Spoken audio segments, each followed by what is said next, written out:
welcome to episode 5 of The Myth. We're back, finally! We've been on a 2-week break, and I'm super duper excited to continue playing D&D.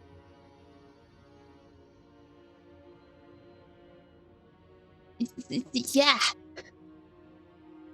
What Oren said.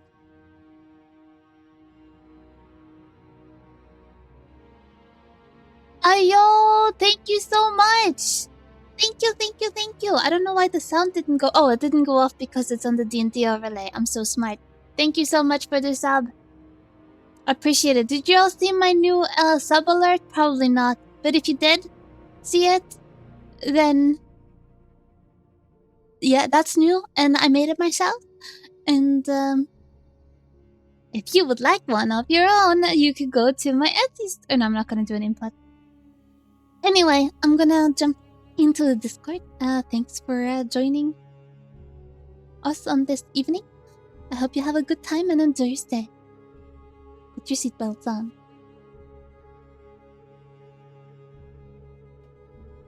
Forgot to Hello? level up. You're not the only one. You are the first person in this squad that forgot to Really? finish the level up. Oh, I'm so happy. Hello, I'm so Seth. happy. Hey. Hello. I just reminded Opa what he told me the other day when I said that I had to do D&D prep. He's like, bro, you had 3 weeks. You guys have had 3 weeks to level up! Oh my god! Yeah, then I That's forgot. I was on crazy. vacation! Dang, that's crazy. Palpable. Like how I'm I blaming. mean, yeah, when you had people. vacation, you especially had all the time. We were at work. You What? can shut the fuck up is what you can do. I've done my level I up. did I've been remember- a really good girl. Can I have Good job, Seth. that? Thank you. Pet, pet, I pet. mean, I've been a good boy as well, but I haven't done my homework. Well, the good boys do their homework. I mean, perfect boys do their homework too. But Oh, Oh, I that's see. interesting. I'm a bad boy. Yeah, Damn. you've been playing League Classic then. So I did 2 games. It's pretty fun, but people I are did just remember rolling 8 for equally- HP though. Vulcan, no, bad in, don't stab my owlbear. classicers. Yeah, I worked so Ironic, hard on skill it. issues in League are also skill issues in Classic. Who would have guessed? That's wild, considering Classic is more point and click than aim skill shots. yeah, I don't know. I was owning both games, but my team was like super heavy. That's what I tell myself. is what every it is. day, man. Don't look Ah, at my yeah. Valorant history. Don't look at it. I wonder if Rodrigo did his level up. I don't know. The one person that might Wait. actually have finished the assignment. All Mickey can see. 3 Oh, of we can you, ask all him. 4 of you, I saw rolled for HP in chat. Oh. Yeah, my level, Before. but because I couldn't get the feat selected, my level Yeah, up I paused didn't- itself. Same. Hello. Oh, Hello. hey, Hello. hello. I didn't know Well, what did you feed do I was your gonna homework? take, so I Yeah, me neither. But now I need to figure yes. that now on the spot, which sucks. What homework? Damn, he's the Did you- only did one you who level up? actually did what was assigned. Oh yeah, I did it last time, I think. Hey, you and me were the only ones who did it. These guys are rolling for HP, I see. Yeah. And so did you. Yeah. Yeah, no, those were some good rolls for everybody. Should I go for a Thank- feed or should I go for ability score? Oi, oi, oi. Oi, oi, oi. I would like 2 Thank you. weeks to think about this. any upcoming holidays or? Okay, session is cancelled. We need to Damn, level up. if only we've had 3 weeks to think on it. That would have been If great. only. What we could have done with 3 weeks' time to actually level up. It is unthinkable the amount of work we could have gotten done. Baby characters. So, how is everybody doing? Those who have had a vacation, have you enjoyed it? And those that have worked, have you suffered? See, this is Yes. the part where I tell you that my vacation was way more spicy than it needed to be. Oh Because no. I ended up having to call 112, which is the Danish emergency number, Oh. to prevent a fire. Oh, while the drought Oh. index was maxed out in a forest in a building that had like 120 years construction ago. Oh, A little bit spicy for a moment there. One of the cars in the parking lot, someone had rolled in, it spontaneously combusted. what? Holy. And everybody was just standing around fucking rubbernecking for like a solid 15 seconds. So I ended up shouting out like, did anybody? Has anybody called? Hmm. Just blank stares everywhere. So I ended up having to call the police and fire emergency services. Oh Mind my you, god. we were really lucky that it was a slanted, what's it called, hill that the car was parked on. So it rolled down between all the parked cars, away from everything. But the nearest tree was like 7 meters away. And there were buildings 10 to 15 meters away. So yeah, my Jesus. vacation had a moment. The car randomly combusted? They just driven in and started emptying their car, and suddenly white smoke starts billowing What out. the fuck? Jeez. That's was it crazy. electrical And- or like a gas car? I think it was an old gas, which was. Oh, You ever seen how a car explodes in the movies? yeah. Yeah, like, and then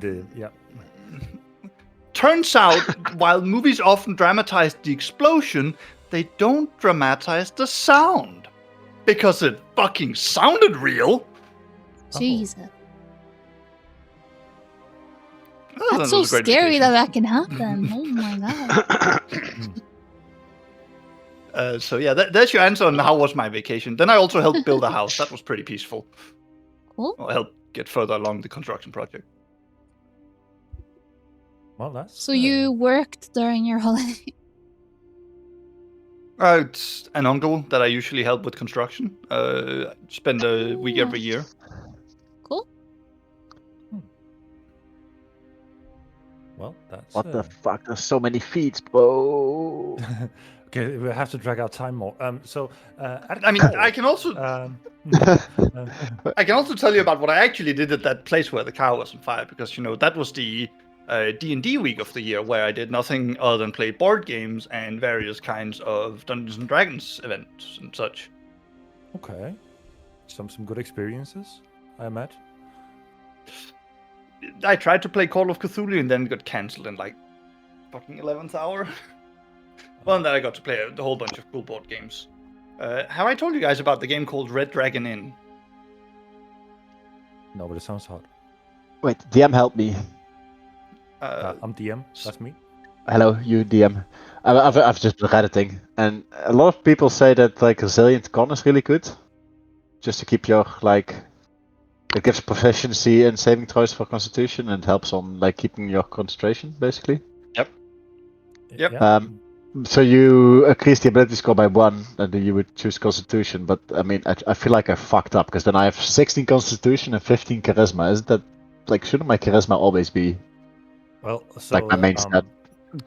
Tank lock. There are a few approaches to that, because if you're only considering concentration, then getting defeat Warcaster is probably the better way to go, as that technically. Not you necessarily. I'm advantage sorry to on- interrupt, but he's a warlock, How so he dare can you? pick a invocation that can basically do the same thing. Well, if that's the case, sure. Then you can get proficiency in Constitution saves through Resilient, for example. That would increase your score with more than what 2 points in Constitution would do. Granted, you wouldn't get the HP from it. But it depends on what kind of playstyle you're going for, because you could go a Warlock who never throws a single concentration spell. Fuck Hex, fuck Hunger of Adar, fuck Haste, fuck Fly, fuck all the other concentration spells. You just Only wanna- Eldritch Blast. Only Eldritch Blasting. Or, it's a flavor choice. Most people would probably go Charisma to begin with, simply because +1 to hit in the lower levels matter more than +1 to hit in the higher levels. So, But for example, I also see a lot of people recommending like moderately armored to get proficiency with light armor, medium armor. I think. So I have a question. Are you playing what's it called, Hexblade?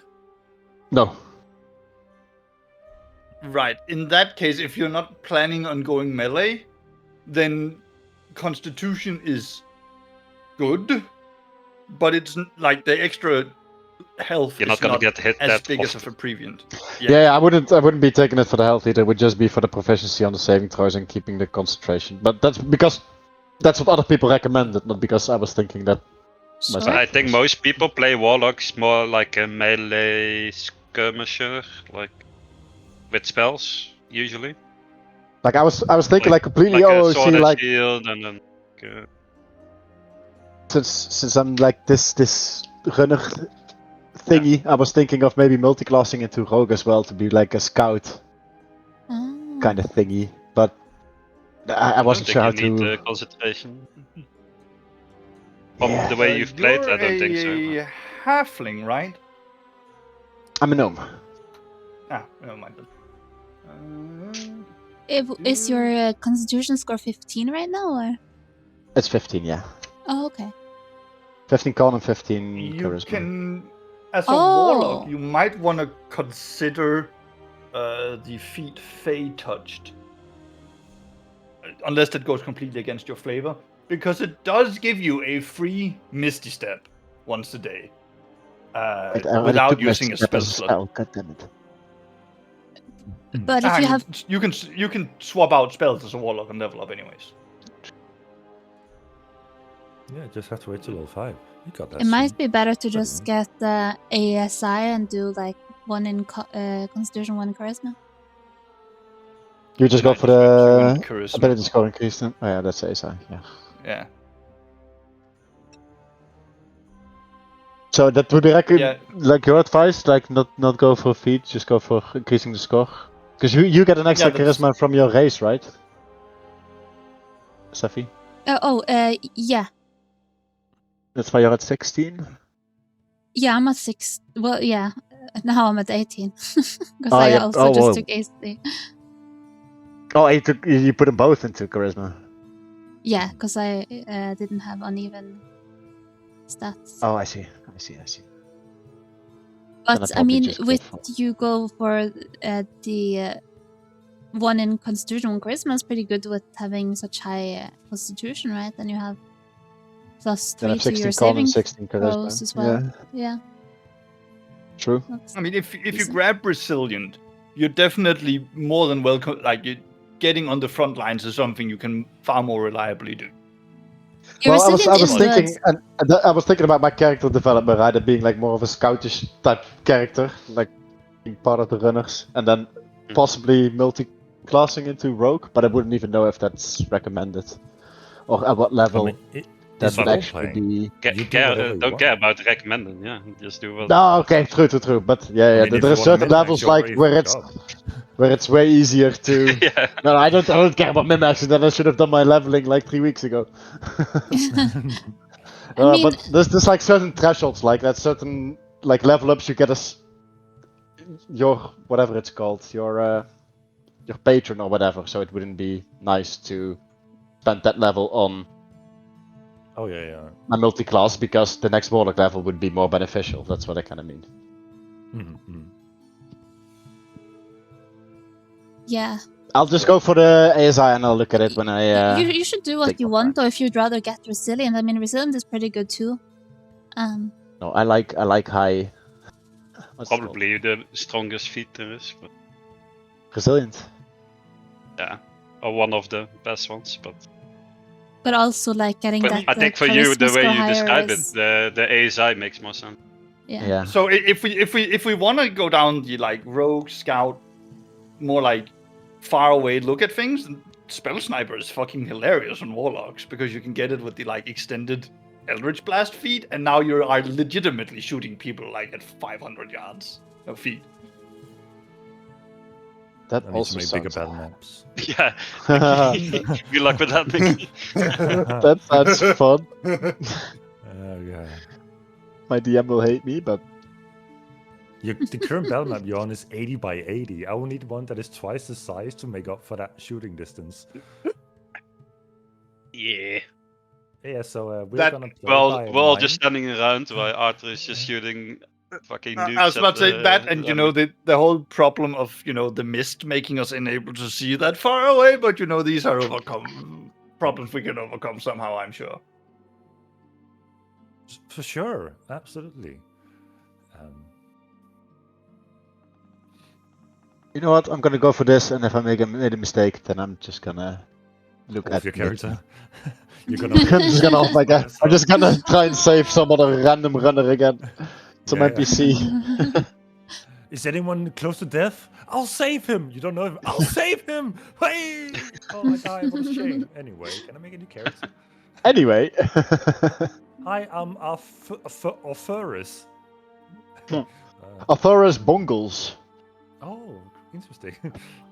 And what's your background? Well, I used to be a runner, but then I Took an arrow. Oh, yeah. Hey, you're finally awake. We're just inventing new law on the spot. I love it. And you guys say my puns are bad, and then you go do this. Yeah. Ooh. Yeah. Okay, one more question. How much HP do you guys have? Because I'm not sure if it added correctly. The system should do it properly itself. I have 31. 27. 34. Okay, yeah, because Giga rolled an 8 and I have 36, and I was like, 36 is low. Yeah, but it's Yeah, because. Wait, did you do the You have ASI? +2 con. Oh yeah, I rolled. Oh yeah, I And have he has my +2 con, con. and I rolled like 8 on my HP roll, so it's okay. Yeah. Oh, okay, yeah. Mm-mm. So Yeah, if it you should got surprise the nobody more that you're con, then it adds incredibly- for the previous levels as well. Thank you for helping me with my homework, guys. Of course. I mean, we play this game together, and if there are questions, we'll just sit down and talk about it. No worries. Oh yeah. Appreciate it. We're not forcing you to learn by doing, and then we like correct you 5 levels later. Yeah. Well, actually, you should have done this there, and We have an IRL friend that when we play board games with him, and he explains the rules, and then halfway during the game, he forgot no. to explain something, and he just like reverses it, and then you're just giga fucked because you made all your decisions based on this Oh rule. no. And it's like, oh no, but by the way, I forgot to tell this, but now I can fuck you over because, Oh my like, God. okay, Henry, fuck off. If you're listening, Henry. Yeah, for listening, Han, Fuck. this is for you. Well, I'm sure we can all remember what happened the last time, so I don't have to do a recap or anything. I mean, it's right before you. I mean, you're looking at it. That's what happened the last time. I think there was some lead up to this point, but is that relevant? You have to do it for the continuity. Continuity? Yeah. Continuity? Yeah, that word. Continuity. Yeah. Okay, we're working on it. Right. Okay. Speaking so of continuity, at some point today I will have to do a break because a delivery is gonna come by. It shouldn't be more than 5 minutes. didn't that happen last time as well? Continuity. Was that? Anyway. Buddy, we're talking about something that was 4 months ago, if I remember correctly. Oh my god. Well, that's yeah. Anyway. Yep. All right then. So do everybody feel that they're ready to jump into this adventure thing we're doing? Hell yeah. Yeah, I mean, I'm worried I need another vacation to mentally get there. No. Oh, okay. How long do you need? I can do more world I'm good. building. I'm good. Oh, okay. All right. So I believe the last time we started the session with you guys recovering after an encounter with the Harrier, and after gathering your things, belongings, and relaying to each other the feelings and emotions that went through your head with everything happening the day before, you set on the second day's journey into the Wastelands, officially entering the beyond the normal limits of venturing into the Mistland and the Wasteland itself. Potentially trotting upon new grounds for most people from the Last Aegis. And one of the first encounters you had was this lantern that seemed to be elevating in the middle of nowhere, surrounded by mist-like creatures. And upon further inspection, these moth-like creatures seemingly surrounded, attracted to this lantern, were undisturbed by your presence. And the famous saying is that curiosity kills the cat, or in this case it almost did, as Gregor joined on the lantern, persuaded by his allure, and thought to himself, If no one else wants it, I'll take it. And in that moment, the mist above seemingly took shape into a large maw that slowly descended towards you. And with little time to escape with your clutches before it swallowed you whole, along with some of your party members, you had to come up with an elaborate plan to escape the radius from where it would meet impact with the ground. And there were many ideas being played with in that moment. Ropes, certain misty steps was brought up in one way or another. Running really fast was brought up until you realized that some were not as fast as others. Ultimately, the disconnection of the attachment, the tether of the lantern attaching itself to the maw in the skies, was broken through several attacks, which momentarily stunned the entity and allowed you to buy that extra moments of time to properly escape. And now with the lantern in your clutches and safely out of harm's way, you learned the lantern's properties and it could aid you in staving off the wandering undead around you. Which came to prove its worth the following day, as you finally encountered the city that was supposed to be your destination, Hillsbury Hills, and what at first seems to be residencies walking about turned out to be former residents, wandering about in their undead form, seemingly restless, looking for purpose. Ophelia in that moment sought to use her newfound companion, Stitches, to Patchlock. Patchlock, names are hard. Patchlock to scout out the area, turning him into a bat before going invisible and scouting. And from that, she relayed the information of the nearby land, of the sprawling undead, seemingly around every corner of every ruined house. Until one interesting, curious object fell into vision, a bell that had detached from its place within an old tower and halfway burned into the ground below. With that information, you decided to clear out the undead surrounding it and decided to figure out its purpose and intentions. And once again, curiosity piqued and Uwo thought it smart to knock gently on the bell, which set in a chain effect of an echoing bell, the sound emanating throughout the town, attracting the wandering undead, creating some distance for you from the bell to see what would eventually happen if the undead would chase you or just the sound. And upon learning that it was only the sound that attracted them, this alarm spell going off, you sought the opportunity to scour and explore the other parts of the city. Particularly a key where you earlier had noticed smoke rising from a broken ceiling. And looking for a safe entry into the keep, ultimately there was only one that seemed to be available through a caved-in entry through the main keep. Rubble had been put in place, but seemingly from the inside to block out intruders. And upon listening closely and looking, you came to learn that there were entities within the keep.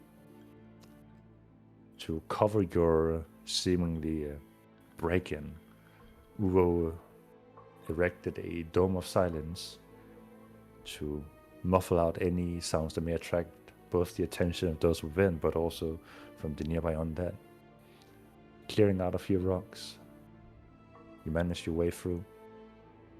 The first sight that met you were two half-elven creatures leaning up against each other at a fireplace, with one seemingly extremely weakened by the circumstances. They seem to be wearing ragged clothing, but none that resemble the clothing of make from the Las Acres, both clutching backpacks, and one, the female of them, clutching a satchel on her shoulder. The two elven looks very familiar, or not familiar, they're similar in a facial detail, leading to believe that they might be related in some way or another. And the last thing you heard before we ended the session was nothing, because the dome of silence had muffled out the sounds, only you noticing that they noticed you entering the vicinity. With the Dome of Silence still being up, you are now locked in a gaze with the 5 of you and the 2 of them. They are not seemingly reacting in a defensive manner, but more so with cautious gazes toward you. With, I'm afraid I didn't quite catch that. It would seem my Dome of Silence may have prevented any verbal communication. Oh my god. Oh, lordy. And with that, Uvo, please take it away. What do you do in this moment as you seemingly lock eyes with these strangers before you? I drop my Dome of Silence. Oh, good. It seemed we made it in unharmed.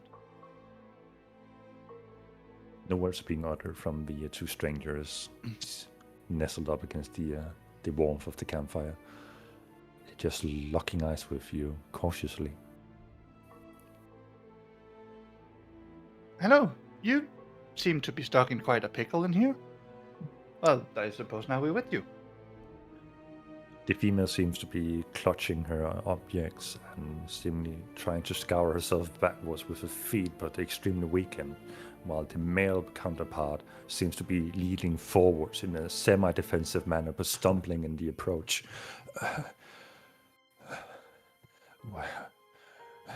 We don't have anything you want. Please, leave us to our suffering. Want? We're all survivors out here. We must stand together to survive. Please, be at ease. We're not here to harm you.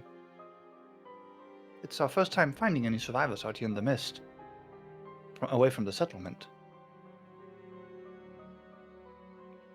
Let's take a deep breath, looking around, assessing your companions behind you, seeing the interesting group you have brought with you. But noticeably they keep averting their gaze back to you, mostly Uvo, while also at times glancing towards Ophelia with her odd attire compared to the rest of you. Oh, I'm sorry. Where are my manners? My name is Uvo Uvoltaire. Nice to meet you. And I do a short little bow. Bit theatrical. You notice that the woman reaches up on the shoulder of the male counterpart and tries to whisper into his ear. It's a very hushed, silent voice. He nods gently in that moment. Well, excuse me, Uvarosa. I am Kalen. Kalen Thornvale. For what faction do you hail? And you see him clutching something in his pouch. Afraid as you're about. I don't understand faction. The closest thing would be back at the city, where I am of the church. But we do not call them factions; they are guilds. And he looks around, assessing. Still looks back at the female.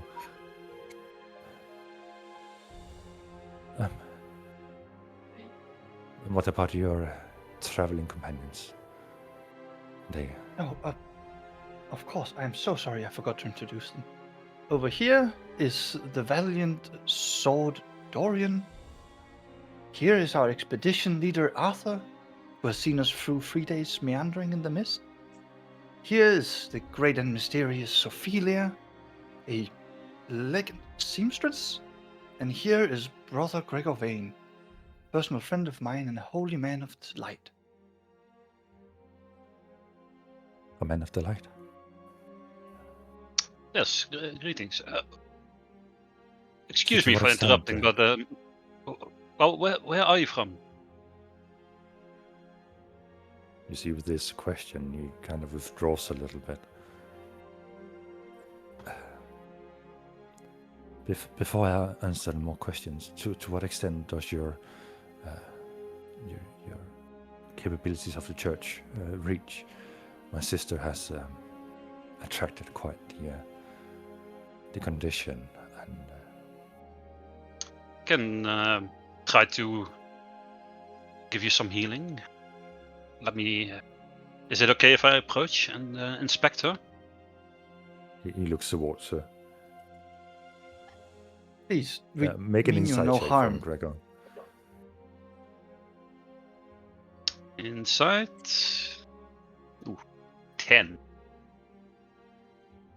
6. It seems that Yeah. he's more. He's leaning towards allowing for this to happen, but she seems more reserved to this notion of you approaching. I mean you no harm. Please, listen to him. We are all survivors out here. Nobody can stand alone against this, so in these hours of the dark, stranded alone, we should be together and watch each other's back. Only in unity do we survive. Gregor, go ahead and make a persuasion check with advantage from the aid of Uvo. Alright. Nice, good start. Natural 20. My sister and I have not had food for some days. Perhaps a bite first, and then we can... If you have any for spare, of course. We will not let you suffer the same fate that we have from a prolonged stay. Of course. this environment. I'll take out one of my rations, split it in two, and hand half to each of them. He gently reaches out and grabs the food from your hands before turning around while looking over his shoulder, hands one half to his female counterpart. Ceres, please, eat. You must. Our mission is not over yet, and perhaps these are not bad strangers. What She did he call her? cautiously- Ceres? Ceres, yeah. Seris. And the other one was... Kalen. Okay. Caelien. Kalen. Right.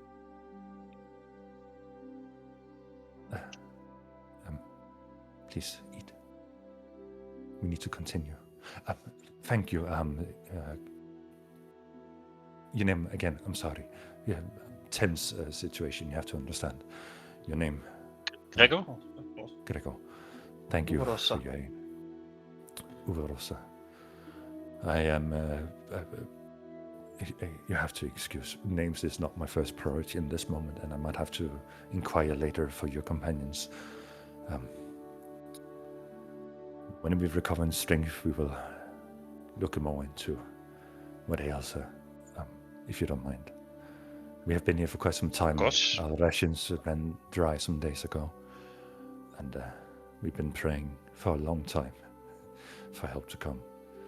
But in these parts, that is more so a dream than a realistic event to happen. What brings you to these parts of the Wastelands? Why, we were looking for others who survived on orders. That is a very curious mission to go out on when we happen to be here. Well, I doubt that is your true purpose, but I understand. we're from the Aegis. We're from the Aegis. We didn't know there were anybody else who had survived anywhere other than that settlement. The mist has held people from Aegis back, and I believe dire times has brought more risks that needed to be taken, and as such we were sent out. If you're not from the Aegis, then I highly doubt, well, here's what I do not doubt: you are a revolution in the way of thinking.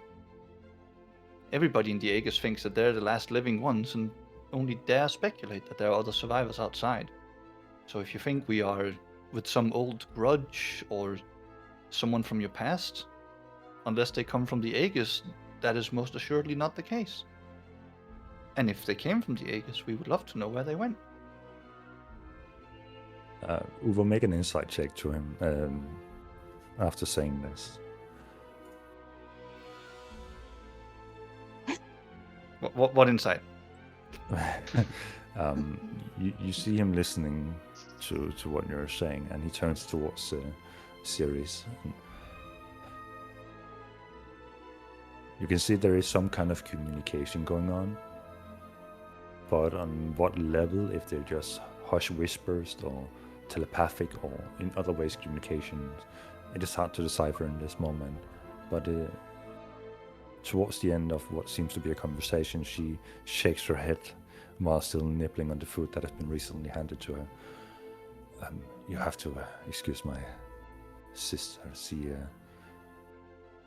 She serves a purpose, and we have to be extremely cautious.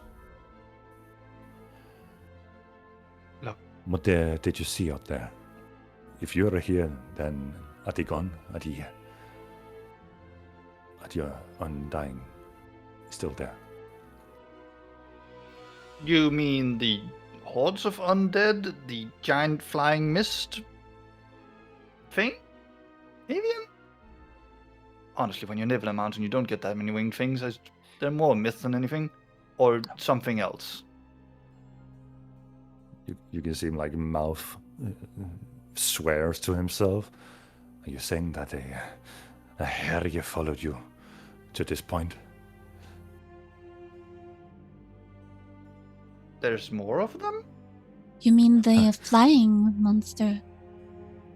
Fortunately, they are many. And they are also the lowest in the hierarchy of creatures that wander the mist.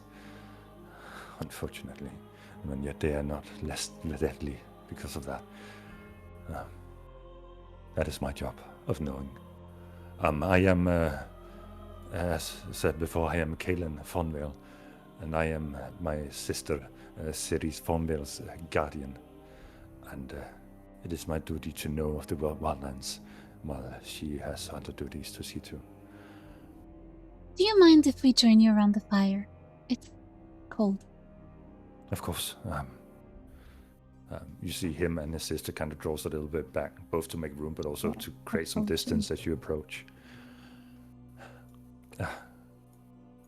Well, it's certainly interesting meeting someone who seemingly is not from the Aegis. Where do you come from? This Aegis, what settlement is that? It's this big mountain settlement where we thought everyone lived. Really didn't know that there were people like you living elsewhere. And you're all from this place? He looks towards Arthur and Dorian to get affirmation from you. Yes. A man of Beautiful sea city. How have you survived? Do you come from a mountain settlement as well? Not quite. It is hard to explain. I am not the one who keeps that kind of knowledge with me. I have one purpose, and admittedly, I am not living up to that and feeling quite miserable. But perhaps there is hope for my purpose yet. How far away is this settlement? Is it realistic to return to? Are you capable? Can you provide escort? I promise, here. if you provide this service of finding proper safety for me and my sister, we will divulge more of our knowledge to you. If this knowledge is... I think we would need to learn more before we could guarantee such things. Our city is not just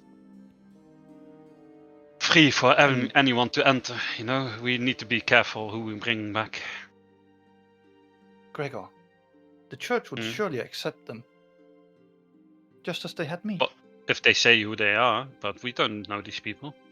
But if You they're have like... too much faith in the church, Cordula. Well, Why would I not? I agree we should help them, but we would need to know who they are, where they come from, what is their mission here. They are lost in the mists, and we have the ability to bring them somewhere safe. How far away is your settlement? Is it not safe to return to? With all this talking going on, there's a sudden interruption as a hoarse voice breaks through. Are you a dragon? She looks towards Uvo as the female Ceres speaks. No, are you a dragon? What is a dragon? They keep showing up in texts, but I assume I'm not one. They are written off as grandiose things, but well, to start with, I'm not very tall. The books, they pertain to dragons. She catches herself being too eager in that moment, and do you mind if I draw you?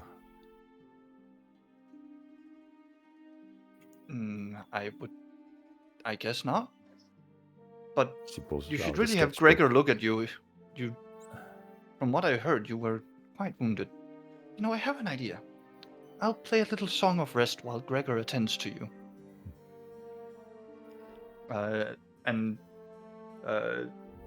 Urosa will pull out his lyre and play his viol, and play a not very loud, but, restful song for everyone around the campfire. All right. So as that plays, you all take a short rest and can roll hit dice if you're taking any damage. As for Gregor, if you would like to inspect the female's wounds as she looks towards you and allow for you to approach after the gift of food. Go ahead and make a medicine check for me. Well, As she unveils Can I her forearm. combine this with bardic inspiration for Gregor as I'm playing this to Sure. give rest to her? Absolutely. You have bardic inspiration. Some additional 1d6. Nice, there we go. Lucky number 30. Your rolls. Not great. So as you approach her, she pulls out her sketchbook and she begins rolling up her sleeve, and on her forearm you see a tearing of her skin that seems to be oozing this greenish necrotic energy from it. It is pus, and it is blood mixed with grayish green liquid. Seems to be not necessarily dripping, but it seems to be hardening. Oozing. As it oozes, it hardens immediately. It seems to build unless she completely holds still. She was struck by one of the entities out there, and it seems to have left a more grievous wound than what we. This looks not good. Have I seen anything like this before in the Aegis? You have not seen The a medical man? wound that resembles this level of complexity, probably because of the duration of which it has been ongoing for, whereas most runners that return, and when you tend to assist Brother Aemon in healing the runners that return, they have usually only been out for a day, but in this scenario, more than one day has certainly passed for it to become this severe of an infection. How long has this been going? Time is you know that he's mostly speaking on her behalf, as she seems to be concentrating on both staying still with her arm but also sketching Uvo in this moment. Time is hard to tell out here when you sit still and just rest for the most part. My guess is 3 to 5 days. It's And has it been getting worse, or has it stayed the same? We have tried to avoid amputation, as her keeping her abilities to write and sketches of utmost importance. I see. Sister, it is hard to talk when I feel so restricted in how much I can tell. She kind of waves her hand with a pen in it, contemplating. Fine. You say you don't have a faction you come from? Is that what I'm getting from this Aegis place? Does not have a rule of who serves who, and It's civilization. Of course it does. how much do you know of the world outside? Very little. Extremely to none. little. Next to none. You can see she, for a moment, glows with a sense of joy as she gets to, I don't know, a form of pride, perhaps, that she knows more than the people around her in this moment. That's,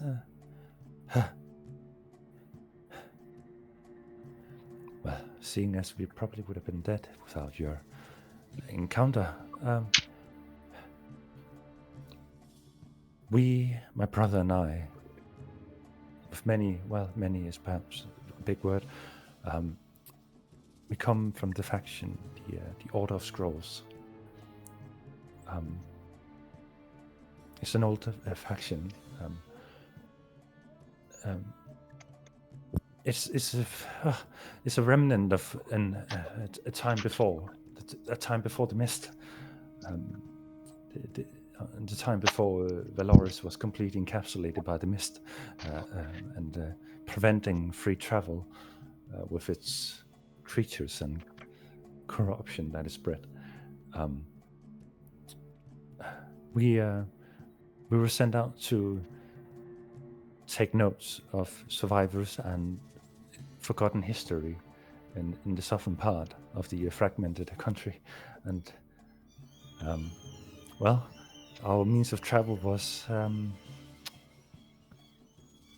is no more, and we did not know that the corruption was this severe to the south. So, which is what has led us to this unfortunate situation. We thought we would find civilization to negotiate and trade with, but it seems that this land has been forgotten by most, and we have only seen what is closest to remnants of what we know as the factions that still survive in this time. Have you seen other people? A few.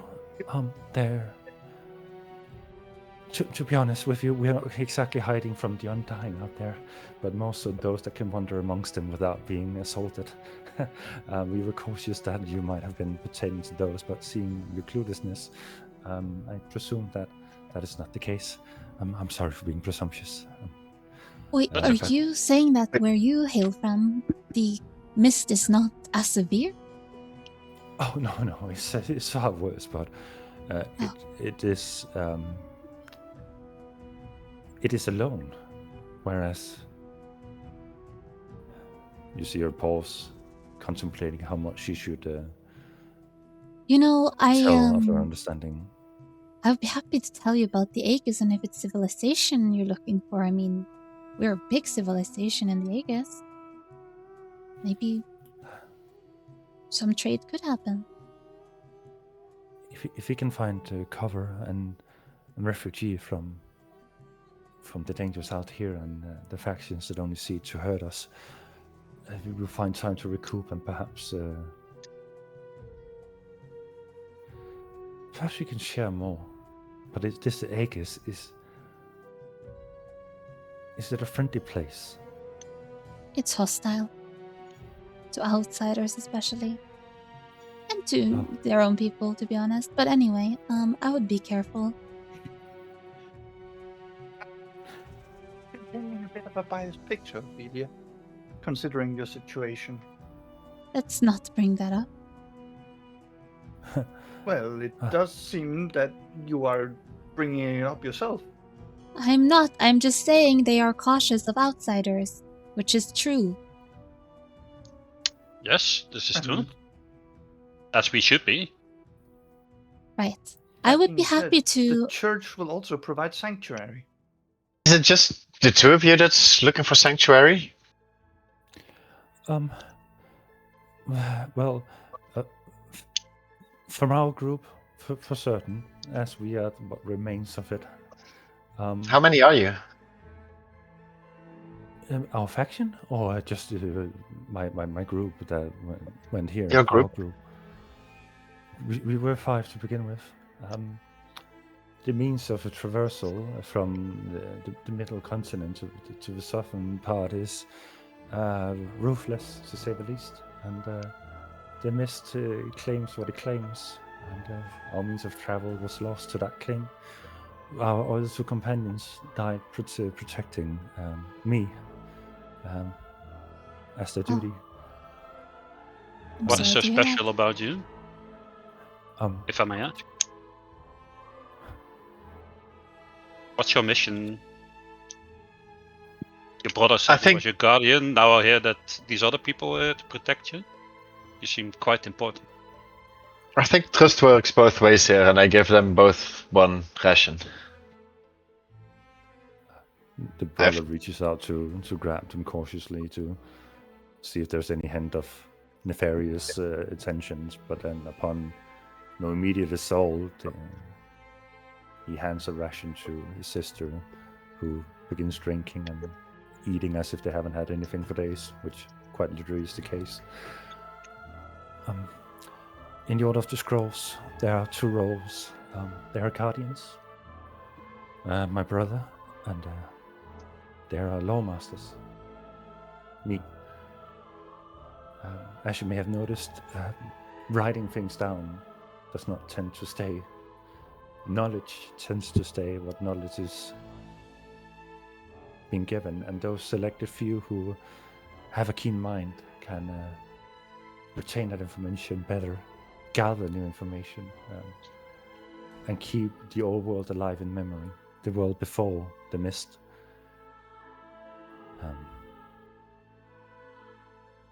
Our order is named after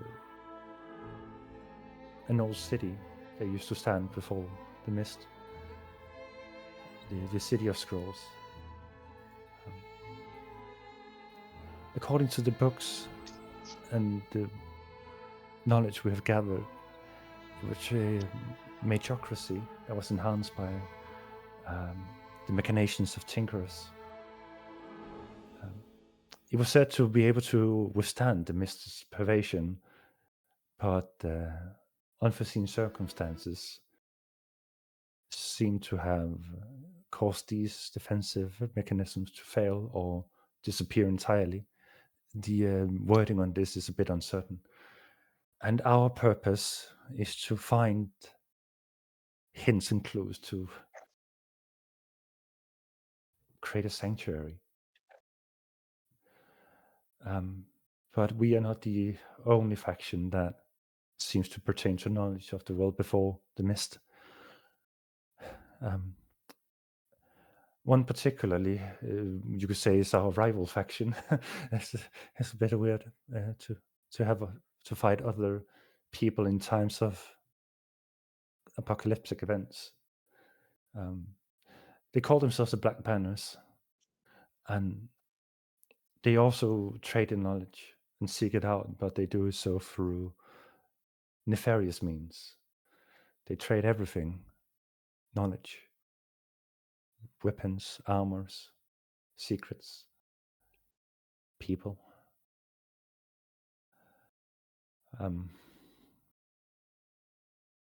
They are the factions of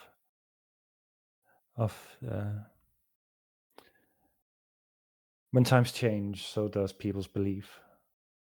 As a man of the church, I'm certain that the loss of the gods leaves you wondering who to pray to. Sure. Others have sought to worship the mist itself, as the mist seems to have answered some of these calls. They call themselves the Grey Wizards, and they have found a way to bend magic in ways that would be deemed more unnatural than magic usually tend to be. I think we have run into this, not Gregor, when we were scouting that farm, and it showed he held his insignia up. A mist came out, right? I think you're right, yeah. I would sure that be the case, and they were not just an undead, somehow particularly infused with the mist. Wait, Ophelia, Seemed don't you like a have that corpse. insignia? No, they stole it back at the Aegis. Classico. Yeah. There is a chance you both are correct in your assumptions. It is not unheard of when people of spiritual beliefs in their final moments reach out to any voice that calls or that answers. In their dying moments, they could have sought out to the mist, forsaking their own beliefs and allowing a new belief to enter. But granted that you speak of them as being dead, it might not have come to their aid in the right time. The mist works in ways that are hard to describe. But the Grey Mysterious Wizards... ways. I was trying to avoid that word. I'm just Yes. happy you guys did it. It works in mysterious ways. Well, I Offers admit he was mysterious about to say it, but then Yeah. not trying not to. The Grey Wizards have dedicated themselves. They no longer teach the arcane studies from normal books and teachings, but from raw channeling of the mist, as if it is a replacement for what the old times called the weave. And the mist seems to serve its function. Where in the olden times people could conjure elemental phenomenons, they call upon the mist to take shape, and some even invite the mist inside of them. Seeing as we are roughly 450 years since the events of the mist took place, generations of these corruptions have pervaded people, and those that worship it, that within the Grey Wizards themselves, a new phenomenon has taken place called the Mistborns. And they seem to be unaffected by the mist and those that hail from it, as if the mist recognizes them as one of it. Wait, hold on. The Mistborn? Some suborder of the Grey Wizards, you said? More so an evolution, I'm afraid. I wish it was a lesser portrayal, but unfortunately it seems to be what their higher ranks persist of, and those of lesser rank aspire to reach that elevation. I'm not entirely privy to all the details about this, as I am a fairly new lore master, and I've only been given the surface level of intel before heading out, so that I know what to look out for when I seek refugee and what to run from. As a lore master, if I may ask, could you perhaps, do you have any knowledge of what an object like this could mean? And I shown the note Nessa gave me with the arcane open up with the inscriptions. As you pull it out, make an insight check for me. There's you see, like, passively you immediately see there's a sense of recognition of it, but as you peer more into her expression, you see her clutching her bag tightly. I believe that's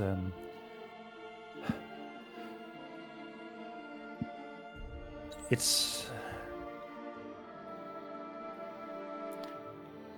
called an Aetherheart. A what? An Aether? An Aetherheart, yes. It's a fragment of the City of Scrolls. or rather, it's a device from that city. From What's what we its understand, purpose? its purpose is to draw in the weave, the arcane, and harness it as a power to project into other objects to give them life in one way or another. Not the life as you and I, but inanimate objects. I believe the more simplified term is an arcane battery, if that makes sense to where you're from. My understanding of your city is perhaps less or more than my own of what this pertains to. But if you have an understanding of it and a schematic of it, I assume is your city powered by these? We honestly don't know much. They don't tell people like us much, as you could probably understand. We just get orders. That's understandable.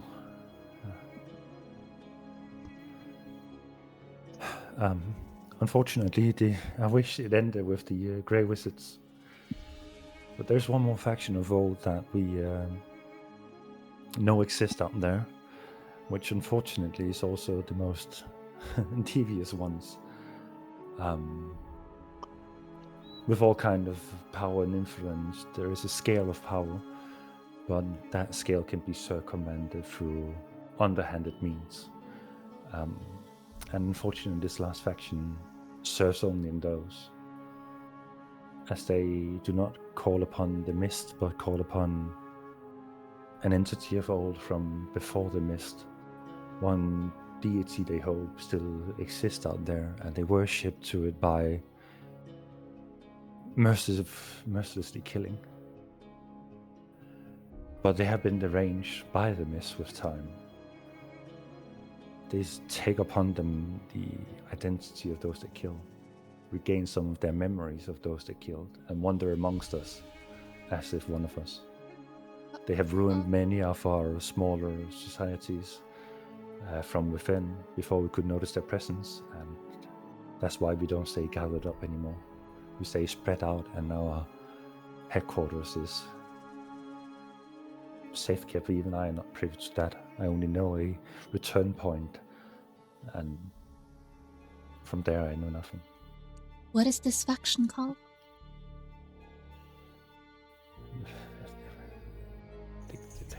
They still name themselves after the olden times. They call themselves the Barlists. The Barlists? Ball. I see. Barlists. And do they operate anywhere, everywhere? Do you think they exist around these parts?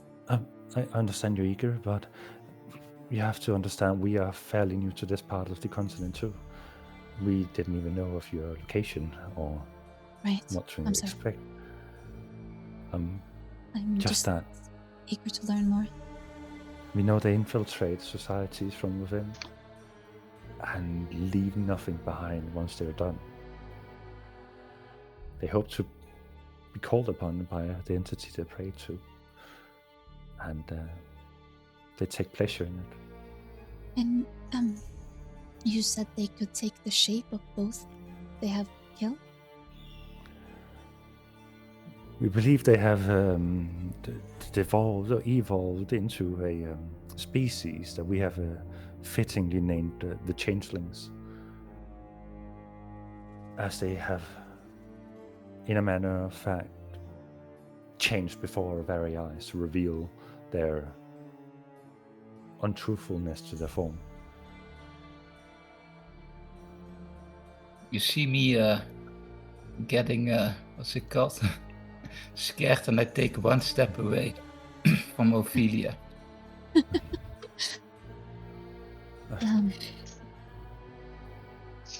Concerning how many live within the city, your society? Usually, the more they are, the longer they savor it, and small societies are dealt with within weeks, and if they are in the hundreds, probably months. We are about what is it again? Like 30,000 or something? I was thinking that Roughly. too. Not much, if the records are to be correct. Yeah, we're about 30,000, I think. Huh. Yeah. How have you managed to survive for this long? That many numbers. If this kind of number were brought to the middle continent, we could probably establish a city, and we could retake it from the creatures. We could probably investigate. Well, let's work together. I mean, maybe something could happen. Some change. Well, there's a logical problem with that, Ophelia. Aegis isn't suited for moving. If anything, its very design is isolated. Yes, but if we can make contact with another civilization, maybe they can offer aid in some way. That seems to be a question for our leaders and not for us.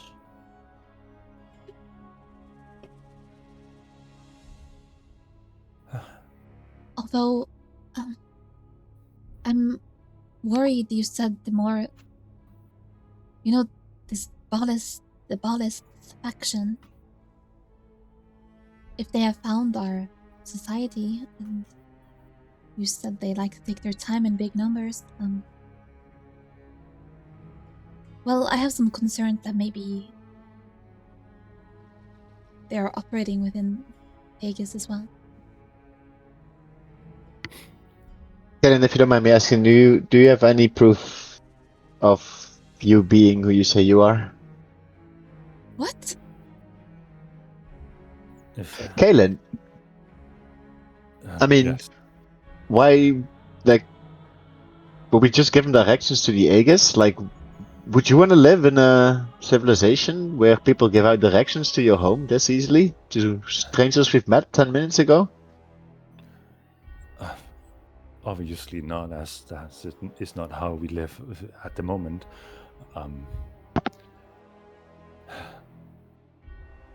It is a hard situation to determine what is right and what is wrong. If you give up your location and we are people of bad intentions, you have forsaken your city and your people. But however, if we are a solution to a problem, to identifying these potential invaders that you speak of, then perhaps we can be mutually beneficial to each other. I see that too, but we have everything to lose, and it sounds like you have everything to gain. But I'm just being cautious. I'm not saying I don't want to... The opposite, though. Unless I'm understanding it wrongly, Aegis wouldn't risk sending us out on this kind of an expedition if it wasn't desperate. Of course it would. We're cattle. No, he's Incorrect. right. He's right. All the ruins, at least the days out around the Aegis, are explored and the resources are abandoned.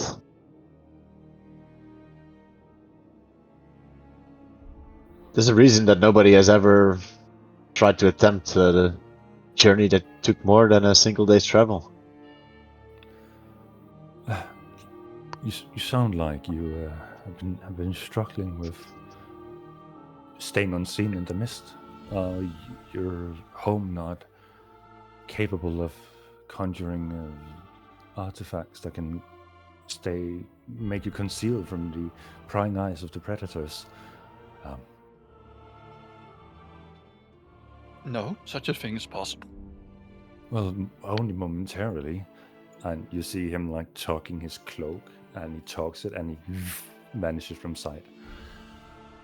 And then reemerges. Within our faction, this is a must-have when we go out into the Mistlands. While they only work for a certain amount of time throughout the day, used at the right moments, you can stay concealed. Not many of the undead creatures have the sense of smell.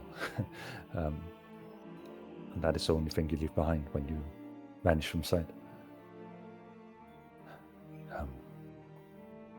So there's no noise If either? we, It's we are incredible. taught to stay out of sight and hearing radius for the most part. Just think But of I how do not much the know. Aegis could learn from these guys. I look towards Arthur yeah, and if we Gregor. were to bring you to the Aegis, would you allow us to study this artifact and help us replicate these? If you can guarantee our safety to the Aegis and ensure that we are not immediately, expelled on our immediate entry, you can have them. My sisters and mine, I think we need to re-understand the world that is on the southern part, and that does not take just a few days. If the city truly is as big as you say, and yet lackluster of his understanding of the wastelands, then perhaps time needs to be spent to share equal information. I think think that's the a leadership great of the idea. city, yes, the leadership of the city would be very interested in these kinds of things, no? Also, Miss, by the way, after you're done drawing Uvo, are you drawing me?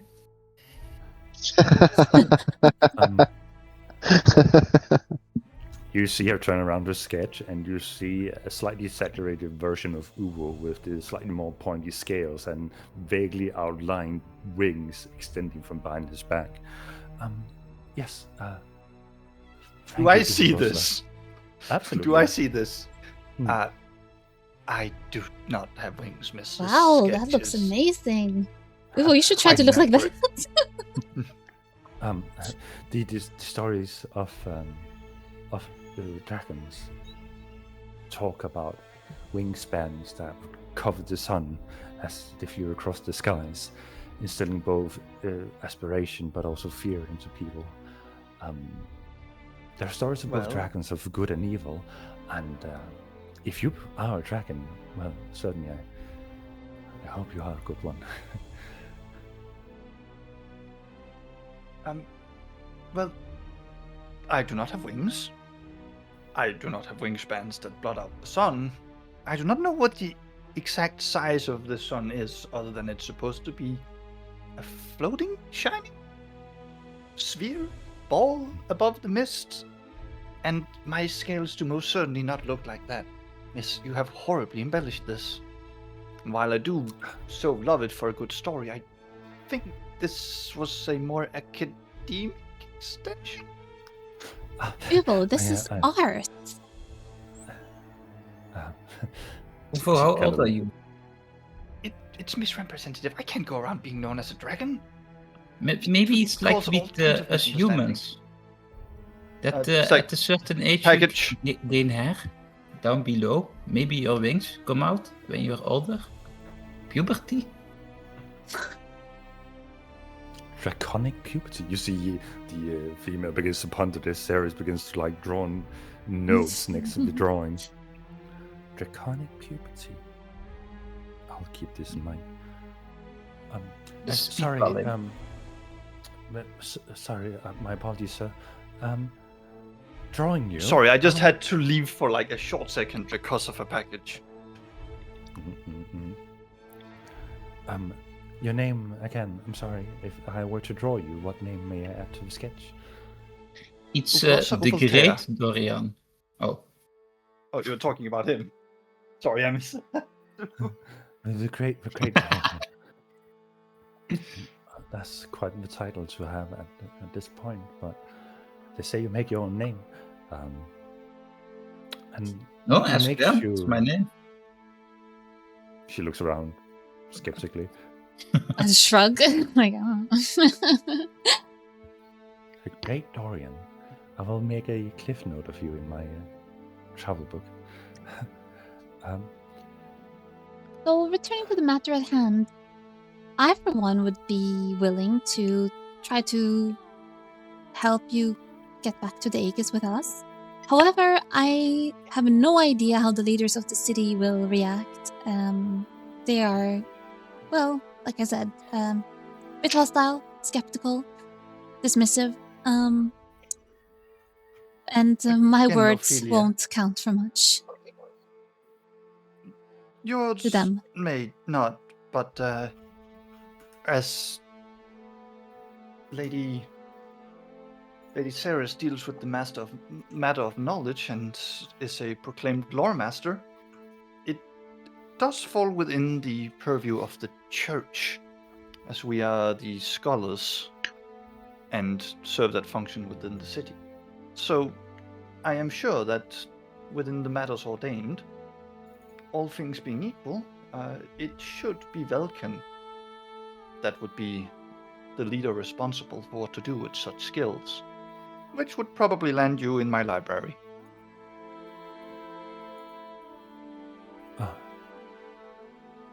That's... She sighs, and you can tell that she is exhausted from having this surge of energy from new impressions, and then I would appreciate if we could perhaps take a rest and First, your arm, though. Of course. I'll see if I can patch you up a little bit.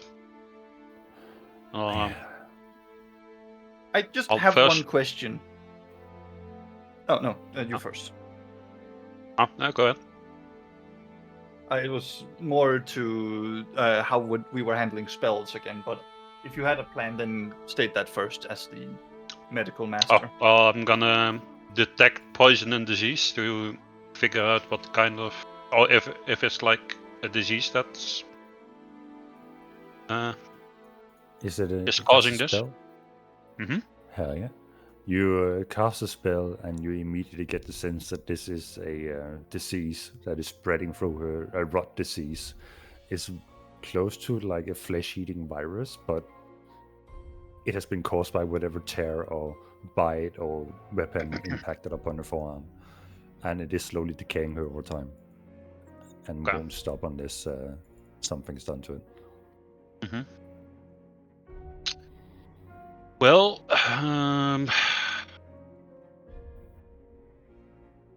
I will cast Lesser Restoration on her. All right. Touch a creature can end either one disease or one condition afflicted. I assume you aim to end the disease that is currently. Yes. Yes. As you cast the spell, you immediately see the wound begin to mend. The pus, the oozing of it, begins to subside. And you see her arm twitch in that moment as he is reacting to the unusual sensation. And the infection seems to completely subside. And now all that is left is an open wound. But it seems healthy.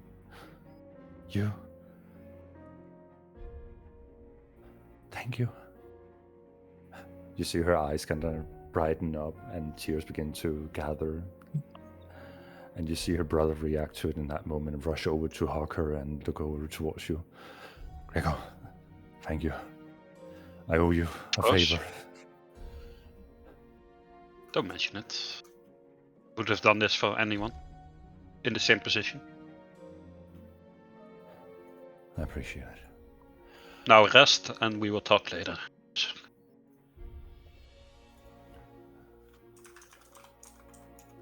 Rest is the beginning of a rest, whereas they have chosen to go in for a long rest to recover from exhaustion and recovering from stomachs being recently full, perhaps a little bit too eagerly, and the wound that needs to be tending to. For the rest of you, for the 5 of you, you can either choose to explore more of the ruins outside, or you can rest along with them and continue your endeavors the following day. Explore the outside. I wanted to explore the ruins inside. I don't think there's I much believe inside. we went already through into that it. the last session where Ophelia was running about, and the place seems to have been picked clean. It seems to be a remnant of a keep that seemingly only has served one function, to be a gathering for soldiers and for leadership to plan out events. The structure itself seems to be newer than the housing outside, as if it has been erected for emergency purpose. And if it is the two of the Thornvale siblings or people that came before that have made the place clean, that is for you guys to find out.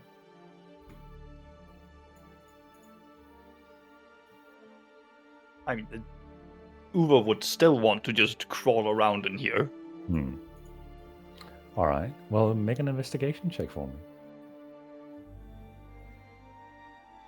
How long have we been traveling at this point? This is 2.5 days. You're on the 3rd day of travel. Yeah, but this day, I mean today. With all your meddling, walking up to the Hillsbury Hills and messing with the undead and all that, you would be halfway through the day. Okay. And 11. Let me just find my notes real quick. Looking through the barracks or the keep, you find makeshift medical quarters. You find a makeshift leader room, and in one of the rooms that have served as a medical quarter, there seems to be a locker made out of metal. It's like a proper foot locker that would be in a dressing room. That seems to be locked off and has somehow not been broken into or decayed over time.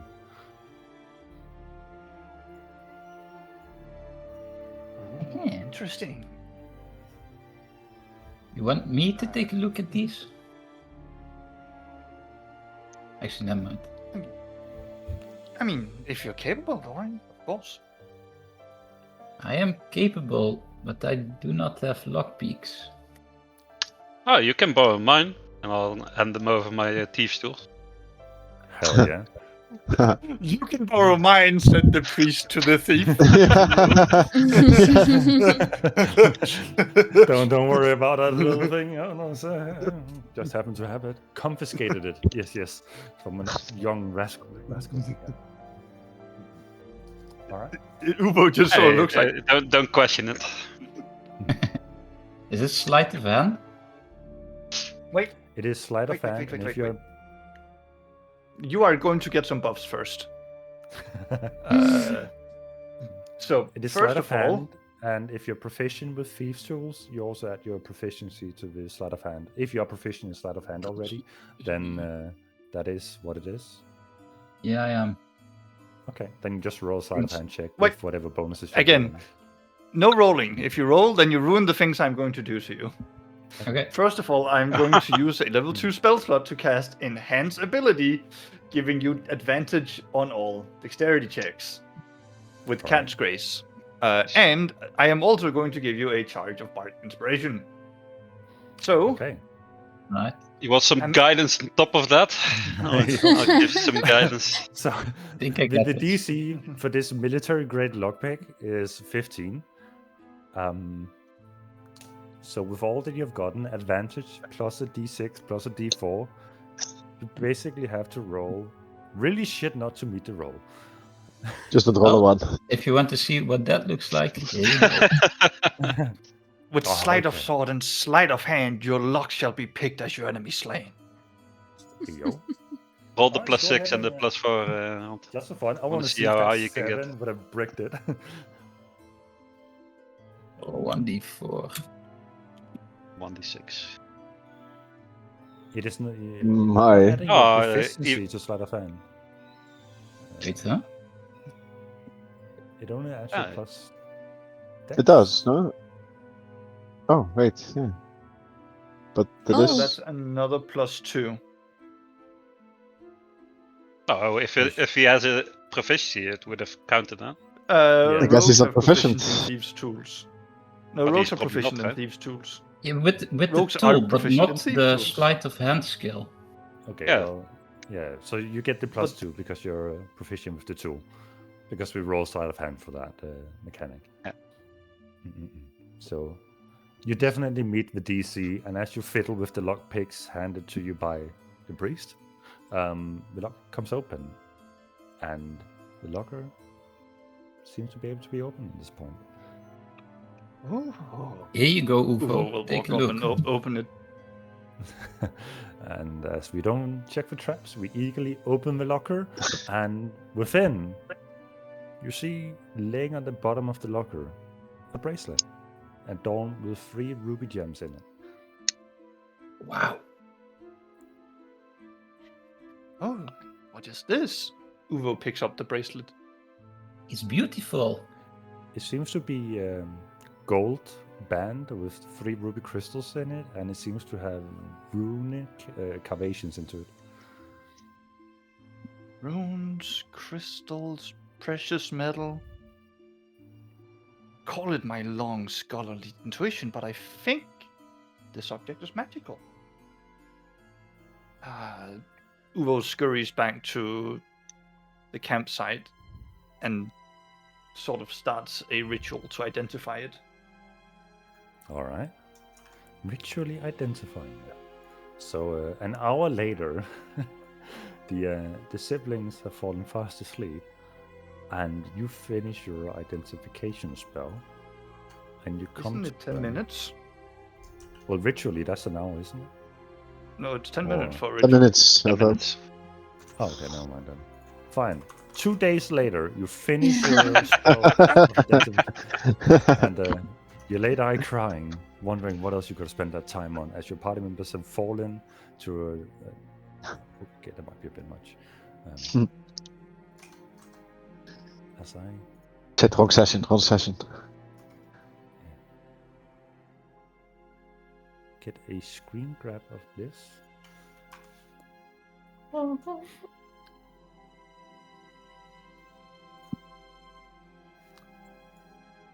As that is what you acquire.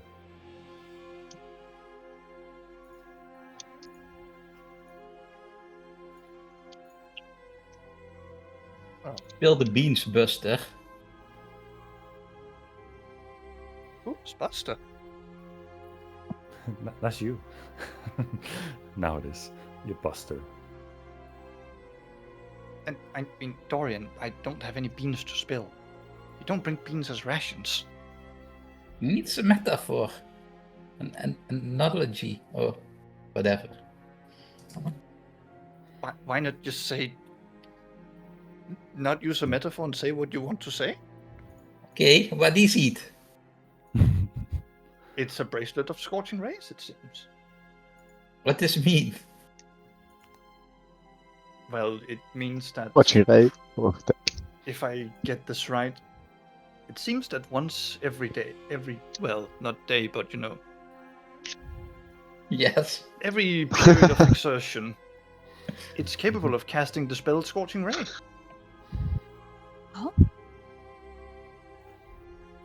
Interesting. That's huge. Quite. And How Uvo fitting just for a dragon. fixes up. I am not a dragon. Mhm.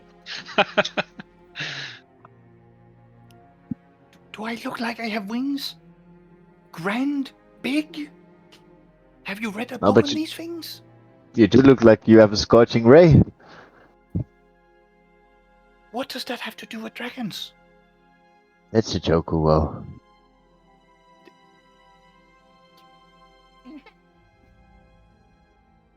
I'm gonna go to sleep now. You guys have to watch. I will attune with this and go to sleep. is it really necessary to keep watch? I mean, you're probably safe in here. I will Go keep and watch sit while next you to sleep. Kaelin. Alright. Gotta sit next to Uwo.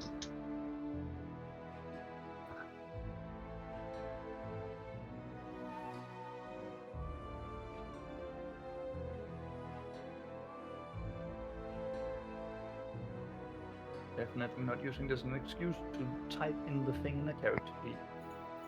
No worries. Yeah, I see. Well, as you I was reading from my use- notes.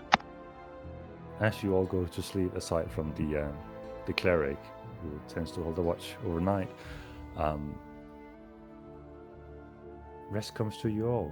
And for Gregor, I would like for you to roll a perception check as you are sitting by yourself in this keep, listening to the sounds, rummaging about. 13. Throughout the night, familiar sounds come to you of undead scrolling about, giving you the idea that the bell did not keep their attention forever, and however purposely they wander about, they eventually found their way back into the midst of the ruins.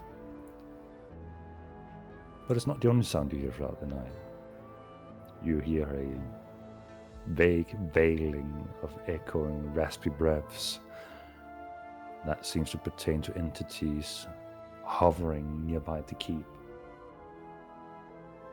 From the day before, while you scavenged and snuck around the outside of the keep, you stumble upon these three shadowy entities situated around this pond of some kind, and they definitely seem active, and there seems to be a hint of communication going on between them, but they are not leaving their station and they are not searching for anything.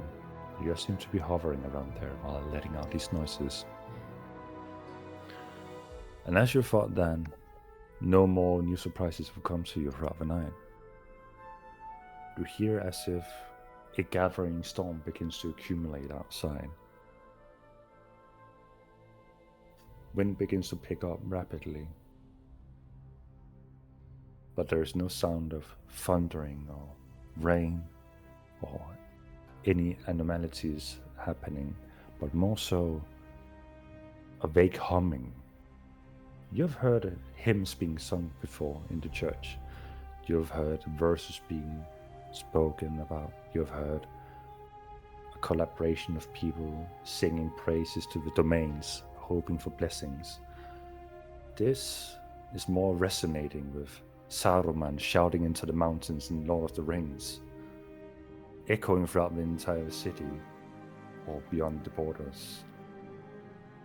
And then it, out of nowhere, stops. The wind subsides. Undeads stop in their tracks. Even the hoarse whispering sounds of the shadows outside subsides. Nothingness, calm stillness. A few minutes later, the sounds begin to pick up again. But for a brief moment, there was nothing.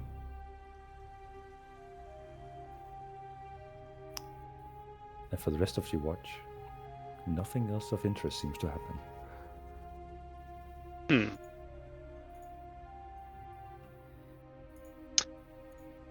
Okay, very interesting.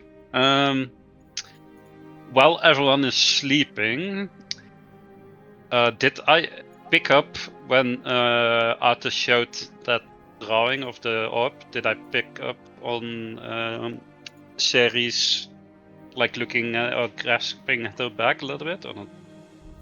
Make an insight check. Just roll above a 10 would be enough. Absolutely. 19?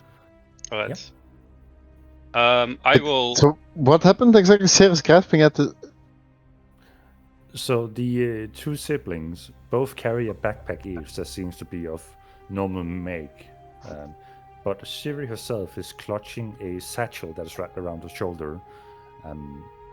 That seemingly is in good condition, that has not seen I understand wear and now. tear. But when you brought out the schematic of the orb, she tended to clutch the ribbon of that and I see. hold tightly. Then I misunderstood, but I understand now. Okay, go on. Yeah, I'm gonna like slowly move over there and just like I'm not gonna like fiddle with it or anything, but I just wanna like inspect it up close. Like I'm just gonna hover over them and like see if I can maybe like peek in or. Get robbed by the priest. No, I'm not trying to. Just curious. Robbed by the Make, priest. oh my god. As long as Make you're it not a- touched by the priest, it's okay. What is going on? Help! Go ahead and first and foremost, make a perception check for me to see how much you learn about this object. 12. It seems to be a satchel that is wrapped around her shoulder, and even in her sleep, she's clutching tightly to it. Okay. Make an insight check as you're peering down on it. Natural Oh, 20. baby! You have seen a haversack before. Haversack seems to have the same functionality as a backpack. It has an opening. This satchel seems to have no visible opening to it. Interesting. Okay. I mean, that's yeah. I'll leave it at that. I'll go back. And then you stab My them. watch. No, no sneak attack during the night. Noted. Not a rook yet. Wait, what? Oh, Annie? All the heads twisting. Alright. That's. I just wanted to take a closer look. That's it. Absolutely. So, for the rest of you, as I don't believe there was a plan for a second shift to take place. Oh, I'm waking someone up. Don't worry about that. Oh, okay. Okay. Don't worry about it. Now I'm worried. Okay. Who are you gonna body slam to wake up? I'm waking up. Let's see. Arthur. Arthur, wake up. Mm. You have to take watch. There's some strange sounds outside. What did you hear? Some weird humming. Just keep an eye out. Probably just Uwo snoring. Just keep an eye out. Okay. I'll just scooch over a little bit to here. Alright. Gregor finds rest, and the shift of Arthur begins. Arthur, go ahead and make a perception check for me.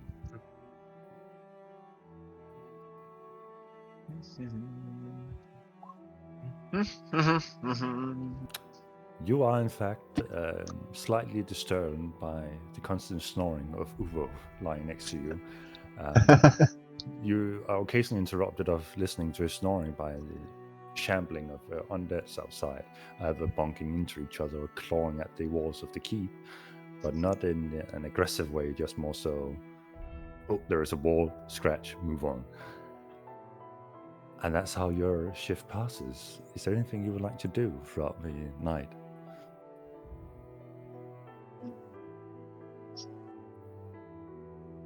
Actually, no. I would not. I would just like to go back to sleep, but wake someone else up first if the night isn't over. All right. Who do you wake up in this unprepared schedule of shifts? Who is the unfortunate victim? Hey, psst, Dorian! Dorian! I kick his leg. Oh. Dorian! What? You're up for next watch. Why? Guess I need to sleep, and Gregor already had first watch. It's your turn. Okay. You have a keen eye. Gregor told me he heard some humming noises. I don't think it was anything. It's just the wind. These Yeah, guys are ghosts everywhere. Drive me Yeah, I was crazy. Thinking that too. I heard nothing, not much. Just some idling skellies.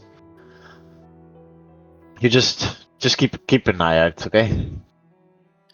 Okay. Can I trust you to That's stay awake?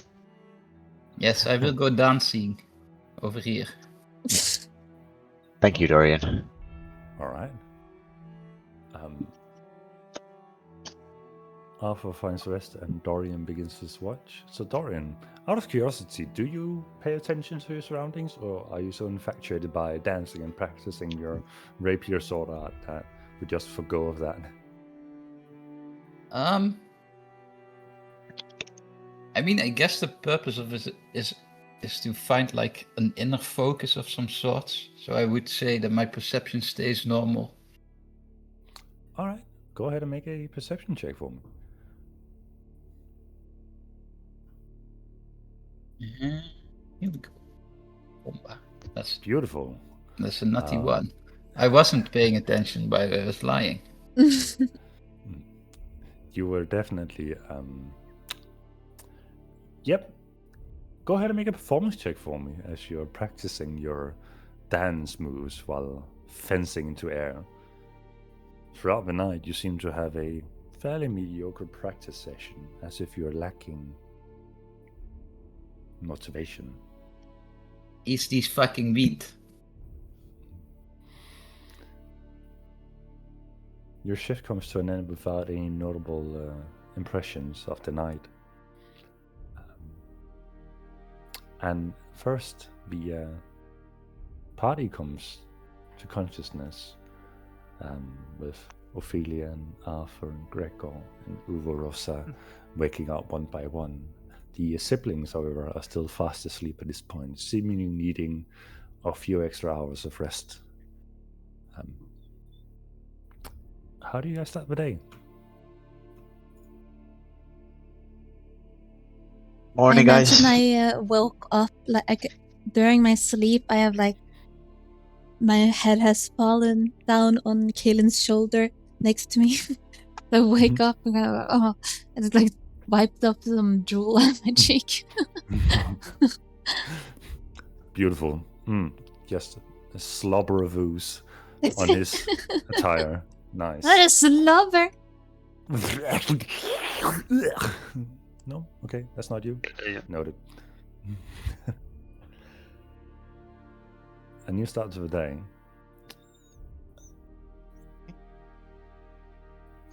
I think you're cutting out Oren. Morning.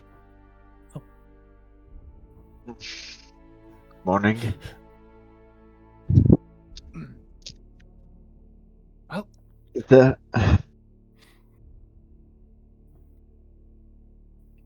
what's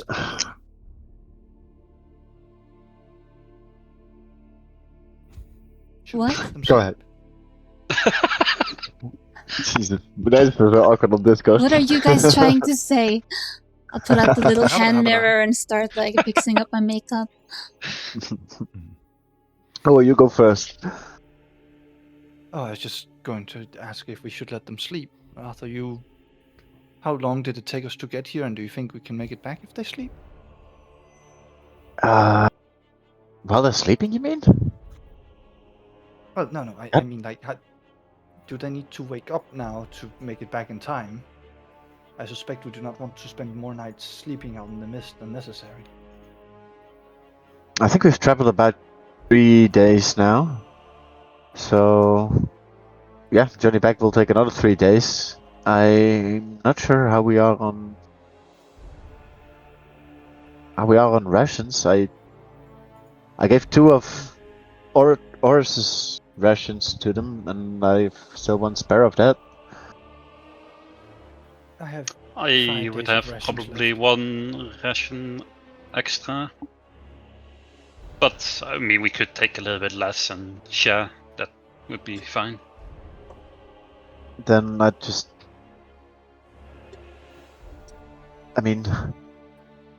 we came with a mission. There's not just Brother Velkin, but also Brother Eamon tasked us to bring back evidence of at least people living in the mist. Dead alive, material as it is. So, are we actually gonna do this?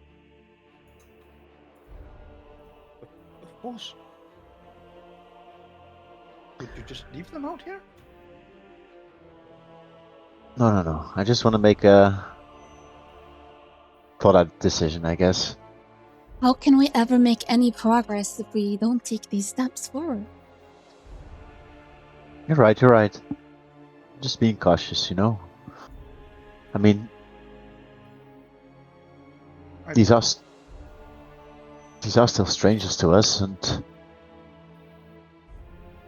If anything, I don't want to imagine anything happening to the people back at the Aegis, especially like them speaking about ballists. Like, how do we know they're not ballists themselves? They Well, retain memories of there's their an easy victim. way to find that out, and I could cast a spell that forces anyone to speak the truth. We could subject them to that if you want. I don't know. They've been very cautious, yet been able to share a lot of information with us. And we still need them to share with the Aegis. And if we play these tricks on them, they might not be so inclined. Oh, I wouldn't trick them. I would tell them I was going to do it and ask if they consent to it. But We could ask for cooperation. I don't think we could also Sure, they ask would them about understand. that little sack around her shoulder. I did That notice it little, too. Yeah, she's hiding something inside. When you showed her the picture, she reacted quite heavily to it. And I inspected it last night, and it seems quite magical in nature. Somewhat of a haversack. I mean, if they are to be believed, it's a device that could power cities. At least, if we have proof multiple of that them. you know that it is such a device. She did also speak that it was a remnant of her own order, of their order, so it could absolutely also be something else related to the order. What was it? Yeah, Order of the of course. Scroll? Listen, Plural. I am all for being cautious. However, they told us about multiple factions, and I don't think they would have told us about these ballists or other factions if they were some secret agents of that faction. Why would they? They had nothing to gain from it. Yeah, I agree. It would be weird to Does not enlighten hold us of this existence of this faction if we didn't know before. Then Yes, also it we would found be in the them in interest quite of the faction dire to not tell us, state. right? Yes. I agree.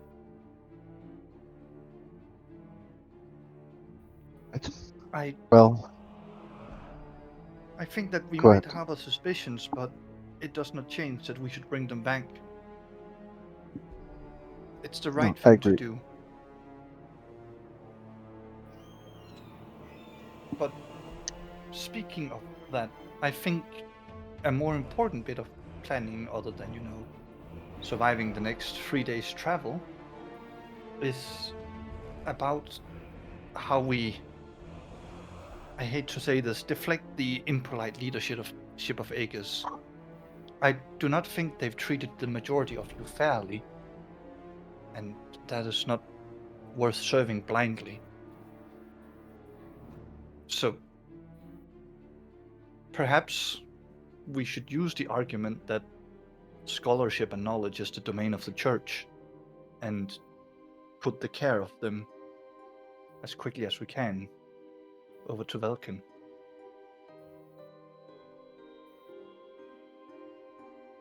This is a traitor talk. Certainly not. Merely that it I'm just seems that saying the you need to be leadership of- careful.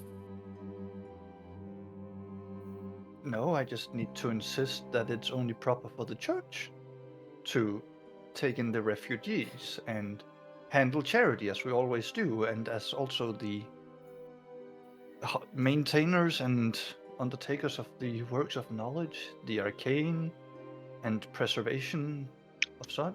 It's only proper that we are the ones who are with them as they bring in new information, so it can be recorded and preserved. No one is arguing against that, though.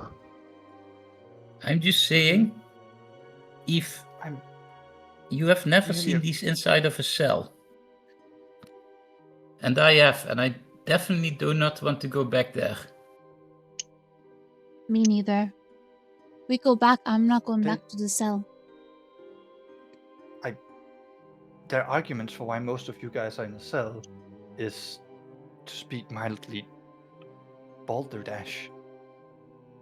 They are using, it seems, the idea of you lacking contributions for Dorian, flimsy at best.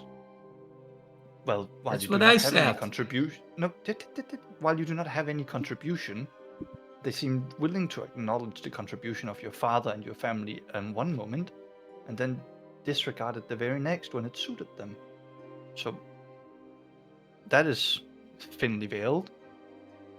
For Ophelia, it seems strange that suspicion is enough to warrant this kind of treatment, and, well, I do not know the extent of your theory, Gregor, but I cannot imagine it would have been for a bad purpose. So you can only imagine the punishment for bringing back people that have that intent. If the punishment for these crimes is already this severe, I imagine you won't be seeing the outside of the cell anytime soon if these people are not what they say they are. And I'm not saying we shouldn't trust them by default, I'm just saying we should be cautious. Well, Because I do not think there exists such a punishment. After all, the reason nobody's ever entered Aegis, as far as I understand, is because we've had no survivors approach Aegis from the mist, no?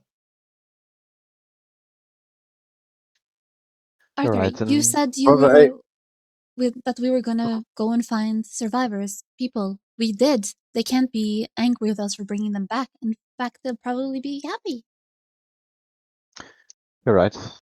Although they did specify people that worshipped the domain of the mists, and these people don't seem like they do. If we bring back any people, I just imagine they'll be treated as such. If I Mist worshippers may that say managed to so, survive. but I do not think the city, or at least not in all the library and archives I've read, that it's knowledge that such a group exists. These factions they've mentioned, if there'd been knowledge in the church of them, I believe I would have known. Can I do a history check or something? Absolutely. Go ahead and make a history check to see if there's been any recordings of that. Throughout the time of Aegis, most of the history that's been written down has pertained to the survival of the city and its core structure within the city, and very little knowledge exists of what lies beyond. The recordings of the surrounding itself cartography of the nearby regions within one day's travel only begun less than 100 years ago, when the population grew big enough to have the luxury of expending potential life going to waste in the wastelands. So barely nothing is known about the wastelands and what lies beyond. I simply cannot recall any such knowledge being documented. And considering how isolationist Aegis is, unless someone had approached willingly from the outside, in which case I believe we would have heard of it before. Unless some dire secrets are being kept from everyone in Aegis. I mean, new knowledge is discovered every day, right? And the Aegis' knowledge is just... it's contained in like a radius of like a day's travel around it. At least of current events. So knowledge could be lacking. There's so much we don't know yet. Apparently these Harriers being one of the lesser lethal creatures out there. That is quite worrying. I That's a mean, terrifying thought. there's probably no knowledge about that in the Aegis or in your books either. And this is just what I've been taught, because I'm not making this up. If I'd known about the Harriers before setting foot out here, I would most certainly have informed us of the danger. That's what I'm saying. So, the Aegis' knowledge is lacking. At least of current events. And as such, I highly doubt there's precedent for such bad treatment of people from the outside. If anything, it would be a revolution for the knowledge that there is life outside of Aegis. They should be welcomed with open arms, albeit the more opportunistic leadership of the city might plan to use them. And that's why I want them to be taken to the church. Yeah, and then they'll examine them, and they'll be treated as people that worship the mist. Maybe they are, maybe they're not. So they'll want to make sure. How can we treat people as people that worship the mist when no such concept exists? That's what I've been tasked with before we left, to find evidence of it. Yes. Indeed, to find evidence of it. If Dead or alive, and evidence if we was bring back people that managed to survive this long in the mist, well, we didn't even know this was possible. Indeed. So it stands to reason that we are also still alive. If they worship the mists, they would likely have killed us, as the mist seems quite lethal. Yeah. I'm just saying. But, Well, how are you gonna explain it to your boss if you bring these people to the church? With great patience, elaborate evidence discussion, and through the knowledge they themselves bring to the table. well, I mean, I've been taught, but I think the church actually requested this evidence. Brother Eamon is from the church as well, right? Yes. So, Much of our expedition has been requested. No matter my how much you superiors. talk about it, when we get back, we'll be interrogated, we'll be taken to our cells, and they will do whatever they want with these two people. We that's have exactly nothing my to be point. said. Yeah, that's will my not. point. And if We they can turn discuss out to this. be evil or have bad intent, then y'all are screwed. Well, We are I'm screwed either screwed. way. So, not much to lose. Speaking of which, in the events that may be happening where I'm taken back to my cell and once again unable to speak for myself, or defend myself, or talk to anyone reasonable in the Aegis, Sorry. I have a theory. After this lady mentioned the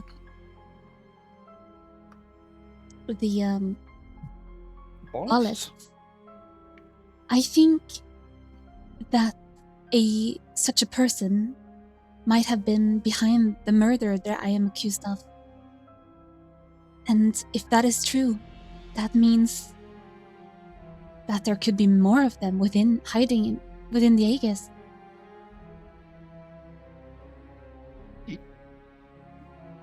That being said, I do have a bit of a point, Ophelia, based on what you've been saying. You said you had dreams of someone killing those around you, right? It wasn't just If you hadn't dreams. It wasn't dreams. It was real. I was awake. To be a bit direct, Ophelia, if we come back to the Aegis and anybody in your relation is dead, that does clear you. Because you were in the mist. Yes, but I don't think they will strike while I'm away. No? They I think clearly we only want have me one way to blamed. find out. Of course, I'm just relaying this information to you guys so you're also aware that this might be what's happening. There might be one of these ballist faction within the Aegis. And Seems possible. she did say that they would like to prey upon big populations over a long period of time. So who knows how many there could be. It's a possibility, much like it's a possibility that the other factions are also within Aegis. But let's not jump to conclusions. Is there anything we still want to do around here? Like, are there still ruins left undiscovered, or have we scoured this place? Well, there are plenty Well, of there things here is- left undiscovered, but I have a distinct feeling that we shouldn't take our time for smaller endeavors. As much as I want to know more, and I think our first priority should be getting back to Aegis. There is these 3 undeads outside around that pool that intrigued me quite a bit. Last night, when I was having my watch, I heard them sort of communicate with each other. I didn't understand the language, but they were going back and forth. They looked more important than other undead that we've seen so far. And we are here on a mission to learn about undead as well, right? So you want to try to take I them feel out? like it would be, yes, I think that would be probably a good idea. All right. Although dangerous. I think you might be right. However, there's also all the other undead to deal with. But maybe we could ring the bell again. Yeah. To clear the Did way. we ask Kellyn about the bell? Maybe he knows. He seems to know quite a lot. Oh, we Maybe already they Like, know why know, is that it I this tried. important? I would find it unlikely that they know much of these parts, considering that they said that this was the southern continent. They came from the central continent. That implies they must have been traveling, so in such a manner, usually traveling is not conductive for a large amount of investigation. Because the only thing that attracted the undead was the alarm. That was like because it was trapped, right, or hexed, or. But why would they trap a bell or put an alarm spell on the bell? Well, wouldn't. Let's turn it around. Why would there be an alarm spell on a bell? To ring an alarm in case of an emergency. Because the bell is important. No, I think I agree with Gregor's answer here. It's the function itself that makes it important. It's the alarm. So, when this town, when this ruin was still a town, it would have been a perfunctory requirement, especially considering the mists, to have an alarm system in place. So, as the town became a ruin, and, well, look at the state of most buildings here, it wouldn't be hard to imagine that the bell at some point, as the tower crumbled, fell to the earth, got quite dug into the earth, and then remained there. I suspect if we take a closer look at that particular ruin, we'd find a remnant of some kind of watch building. Or watchtower, which would indicate that that thing would have been fastened at the top. Logic from there dictates that it would have been a warning system, right? So, a piece of equipment. What's more interesting is its magical property seems to have hardened it against the ravages of the mist. You said earlier that the mists had the ability to corrode metal. The bell was a metallic object, but clearly resistant to it. So, under such conditions, either the bell was made after the mist with some manner of protecting it against the mists, or magic innately protects an item against the mist if it's securely enough fastened. So we'll just go around and cast alarm spells on everything. Well, I'm kidding. it's It's probably not a the simple matter most to logical cast this- explanation. It's not a simple matter to build an object with a spell inserted for permanence. To truly make a magical object of such proportions, you would have to spend both resources, time, and arcane expertise to harden the spell within, as far as I understand the studies. That being said, it's not really my area of expertise. I'm not a wizard. I'm more of a student of stories. So the plan of action would just to be to hit the bell again? Was that what you were suggesting? Well, I suggest when we need that. to leave, Well, that's a we good want idea. to inspect the pool of those weird beings that is just outside, right? However, there's Mhm. also the loads of undead wandering around. So, what if I send Patchlock to drop a rock on the bell to chime it, and hopefully that draws the undead, and that will clear the way for us to go inspect those guys by the pool. I think it's a good idea, yeah.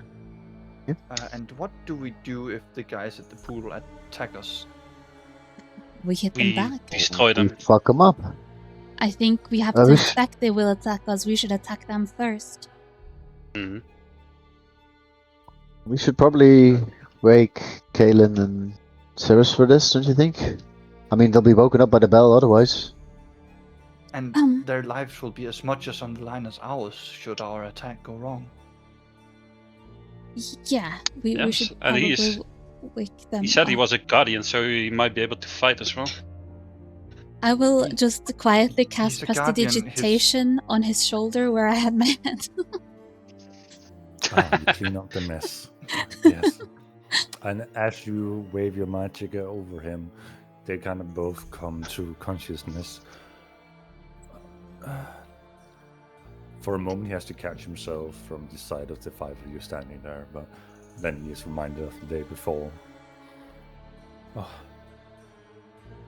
Well, I see you're already up and about. I apologize for our intrusion and eagerness to leave this place, and seeing as you hail from something that seems like a safe haven, it was our first instinct to see it that way, but I understand if you're not willing to take us with you, and we'll find a means to survive. Now that my sister has been healed. Well, our purpose for being sent out was bringing back some evidence of others living outside the mists, so if you would be so kind, we would very much prefer that you came with us. All right. Well, that's a relief. The deal still stands. If we arrive at your city, we'll be happy to exchange more information, and in return also try to help you find if there are any of the factions that at least we are familiar with that may have invaded in some way. My sister has the descriptors for how they tend to act and adorn themselves, but time changes, and if they've been in your city for a long time, they might have had time to adapt to your living situation. But if they're newly arrived, or if they show their usual traits, we will definitely be able to find them. And even more so if it is one we have stumbled upon before. I have a fairly keen sense of smell that can track them if need be. So we'll offer our services. Let's not preemptively take it goods on it all. We still have to survive the mists for 3 days. Right, well, perhaps my sister and I can be of help in that scenario, as it's kind of what our faction does. We usually go out in smaller groups, move about unseen, and tend to avoid any dangers and have some knowledge of where benefits might be harvested. The mist isn't all bad, even though it has consumed the entire world. There are opportunities to be had, and if you understand what you're dealing with, then perhaps you can avoid most deathly encounters. And he looks towards his sister's arms. Most, yeah. Well, I think we'd certainly benefit from learning from you guys. Definitely. All right. Speaking of encounters, yeah. Well, yeah, you tell him. There is this group of beings just outside. I don't know if you saw them when you entered. They were standing around this kind of pool of some sorts. The shadowy specters. Yes, they are quite dangerous, but also easily fragile when it comes to those of the holy persuasion. Just if you are of weaker stature, I suggest you do not go and have direct contact with them, as they can leech your life, or rather your strength, to such a degree that it's hard to sustain yourself. It weakens you to the point that your heart ceases beating. That's good to know. They intelligent? You seem to know a lot about them. Spectres are born from consciousness that refuse to move on and is then corrupted over time. So they do not necessarily have intelligence, but they have instinct. That Toads. pool they are standing around, is that of any significance? Because I was keen to inspect it, but if you know the meaning of it, then we might not even need to deal with these beings. We did not have time to survey the city itself. We ran past a graveyard coming in that was quite literally unruly in visitors, and we picked up a few treasures from the abandoned church, scoured through the city, and then when we realized the severity of the amount of creatures within, and in my sister's weakened state, we had no choice but to hide as quickly as we could. Well, the specters, as you call them, are definitely blocking the way out of here. Well, I have I can lend a hand in combat, but for my sister, I would rather that she stays behind.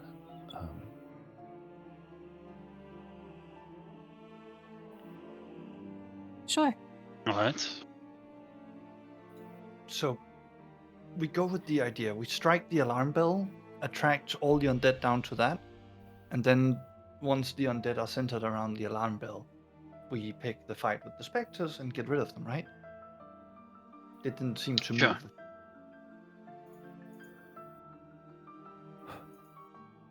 If that is the plan, then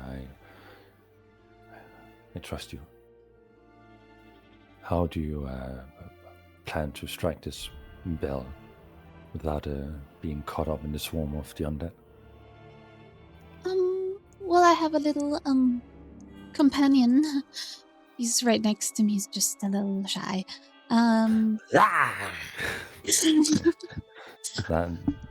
Right.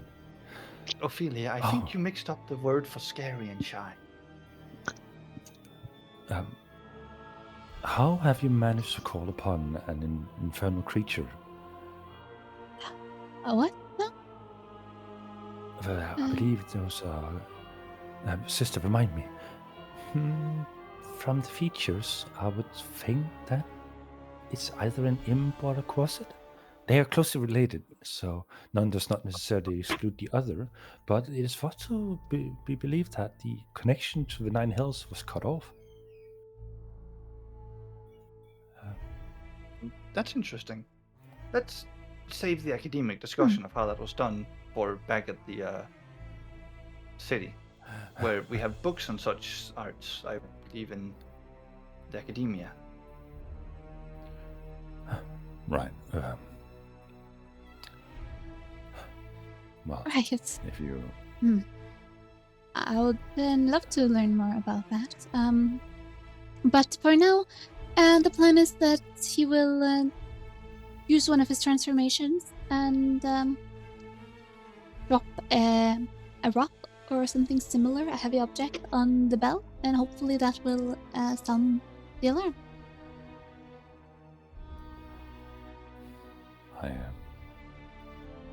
I await your command. Are we all agreed upon this plan, Dorian, Arthur? Yes, he said weak creatures, so I'm safe. I agree. Let's do this. Just a point of reference. To make our exit here as we entered, I will create another zone of silence for us to clear the rubble.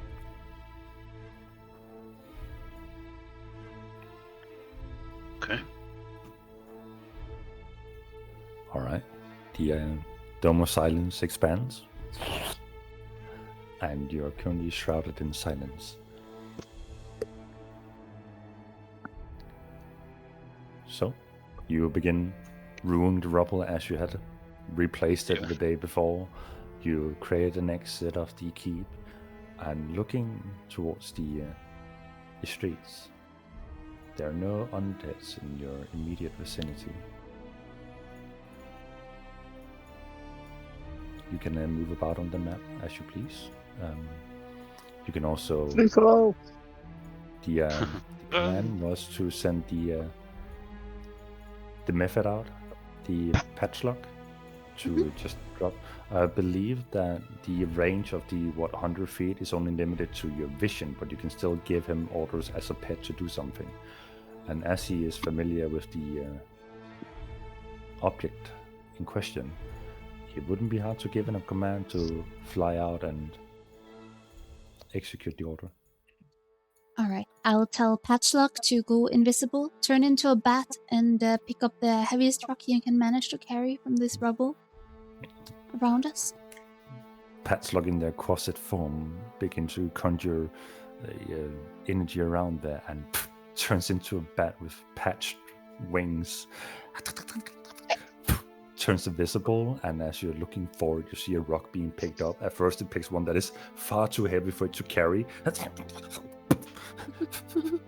Flies a little bit over, and the rock begins floating in the air, seemingly hovering 10 feet above ground, and takes off into the distance. Nice work, Patchlock. You wait. You await for the echoing of the bell. Just one thing. When everybody's outside, I will drop the zone of silence. All right. All right. The series stays within the keep, and Kaelin moves out with you. What kind of weapon is he spotting? Make a perception check.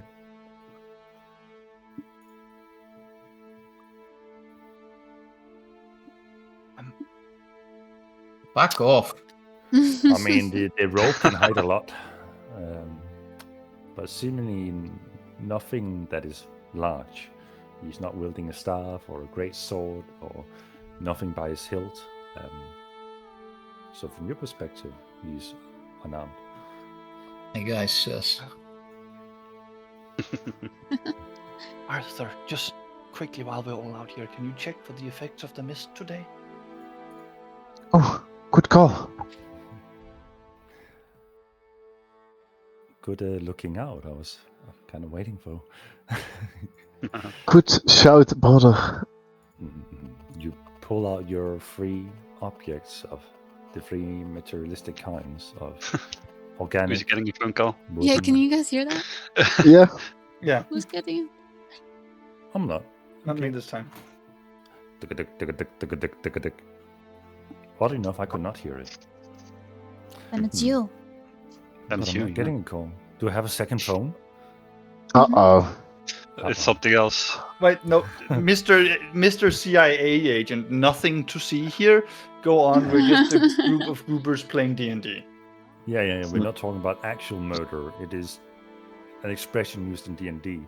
So when I go shoot up a school, Yeah. All right. Arthur, as you You're pull now on the these 3 list. up- Yes, another one. Hell yeah. Now I can't be near schools or kindergartens. Too dark? Okay. Oh no. Arthur, go ahead and roll the 100 for me. Not dark enough. Ascertain the... Don't effects roll of the weapon. 26 or whatever it was, 28. 28, I think. The man's about to roll 27 now that you named 2. No. Same. 10? Okay. See, I feel now this is we're a in the good one. territory This is good. of I don't like it whenever we get something new. Oh, yeah. All right. It's gonna be a No, lot don't of make that noise. Fuck off. Oh yeah. No, this is a good one. This is a good one. Yeah, baby. As you step outside, you look towards the misty skybox, and you see something slowly falling down.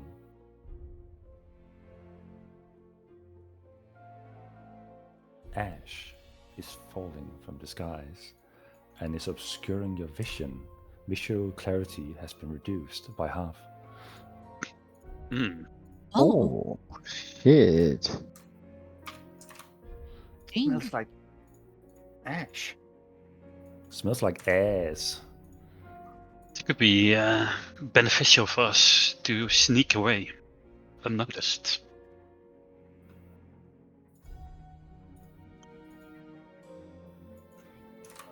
Indeed, the conditions are perfect to leave without a fight. Maybe we should take the boon as it is.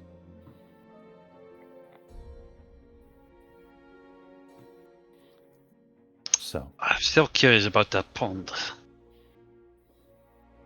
and as you say that, doom, emanating echoes of the bell being struck, doom, doom, the alarm going off at a louder and louder frequency, and you begin to hear the shuffling of undead beginning to shamble and walk and make their way.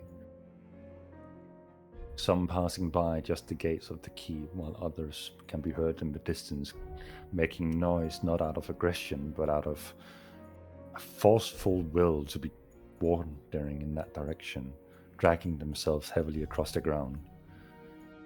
And others just simply clattering sounds of bone.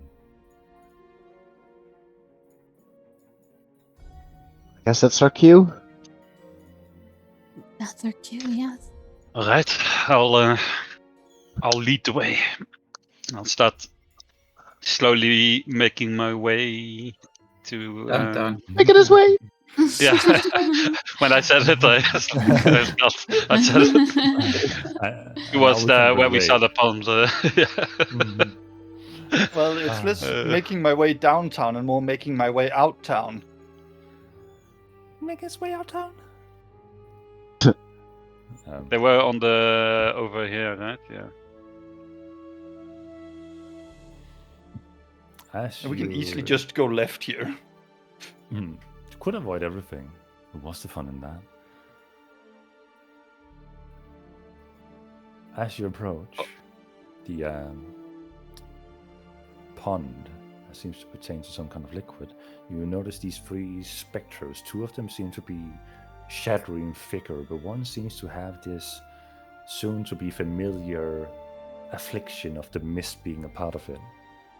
It seems to be holding in place.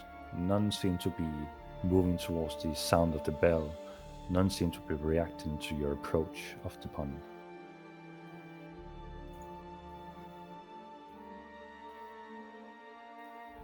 I'll whisper. Are we ready?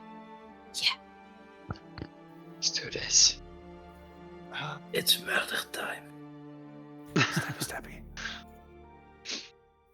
Okay, assuming they are undead creatures, or well, one of the brothers just said they were weak to men of faith, so I assume they're weak to radiant damage. They're just weak to your eyes. No. I'll, if you guys don't mind, I'll start off with the guiding bolt. All right. How about I start off with Fairy Fire? Don't we all get a surprise attack? You can all We get a surprise coordinate round. one attack at the same time if you want to. If one of you act out of order and not at the same time, we will roll for initiative. So coordinate as you please. Just to be sure, we did say I have every spell in the spell book and can choose at any time, or do I have to pick spells at No, you don't pick spells. That is too tedious. Yeah. Yep. Genius. Okay, I suggest I'll light them up, and as I do, hit the closest one with your magics and attacks of range, okay? Probably all of us at once. Mm-hmm. You guys ready? 3. Wait, you want me to sneak up there? Don't you have a bow? Are you kidding? Hell no. Oh, oops. He's Did not mean to do weapon for scaredy cats. I will We can prepare talk. Hex to cast. We run in after these spells, okay, Dorian? Okay. The second he starts moving in, I cast Fairy Fire. All right. That's a what? Dex save? In a 20-foot cube, so I assume it just catches all of them. Oh yeah. Oh yeah. A 7, a 14, and a 6. So 7 for the top, 14 for the middle, and 6 for the bottom one. And you don't take disadvantage when surprise attacked? Not on Dex? saving throws. Fair Not enough. that I know. No. All That right, is my so- surprise round. All right, and then your attacks fly off at the same time. So- Just do the closest one to me, so that's the top one. All right, you go ahead and roll the attack roll of your Orb of Advantage. Radiance Guiding Bolt. Yep. Guiding bolt, yeah. I will do a 23. 23 definitely hits. hex on that one. 15 points of radiance. 15 points double to 30 as the radiant Sheesh. ignition catches on to his shadowy form and eviscerates it immediately. Holy shit! Huge. Did you just hit him with Bomba. the Smash Brothers ultimate like intro beam? Basically. Laser beam. Nice. Next in turn order would be Yeah, We should probably roll initiative. Oh, we haven't rolled. I think everyone was doing. a surprise attack. Right, Yeah. so let's Surprise do Dorian. Yeah. What would you like to do for your surprise action? You can walk I 30 want feet, but to you can't sneak. attack.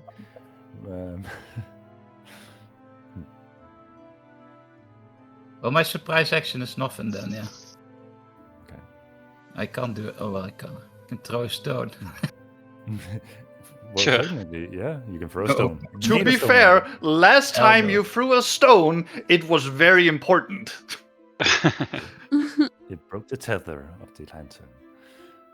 Ooh. Sure, you can pick up a rock and throw it. No. No, okay. He's too proud. It's not Ophelia. befitting of a swordsman. I was looking at these guys summoning a spirit bomb. Yeah! Kamehameha. Ophelia. Yeah. I'll just cast the hex. I'll do it on that one. All right. It is affected by Hex. What ability? Let's do strength. Strength. Noted. Then we have Arthur. Oh shit! I'm gonna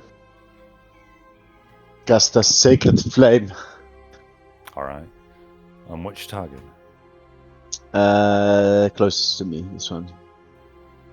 The bottom one. Fucking hell. It's a DC 13.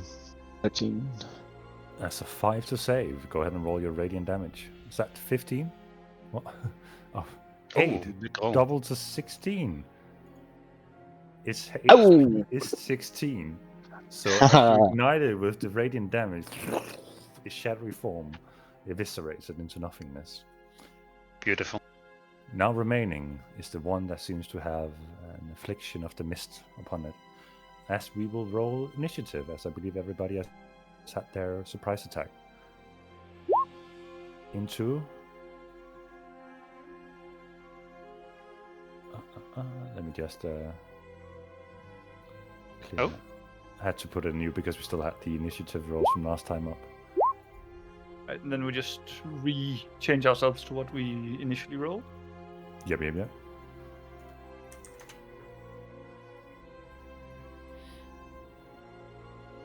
Oh, I can't do that? Myself? Alright, then I will just put you there. 11.05. 18. Where the hell is my initiative? I can't find it. I've played for a week. Dorian. I You'll changed roll- mine. Oh, you could change yours. Yeah. But Opa couldn't. Yeah, Curious. I don't know. You're just special in that way. Alright, so Oh, up first is privilege. Dorian. Need to remember that Just- I have spent 2 spell slots. I dash into this guy around the thingy with my free action, so not through the puddle. Alright. As you run around it, Is you it- catch ah. quickly as you brush by and a putrid stench coming from the pool. Okay. As you walk over and attempt to attack it, Sniffer. sniffer. Do you have an advantage on the targets by themselves? Yeah, if I'm in 1v1. Oh yeah, you are for the time being. Wait, so advantage. Double natty ones. Let's go. Bomba? Bomb. Nice. 22 definitely hits. Nice, nice. Slap his ass. Little sneak attack.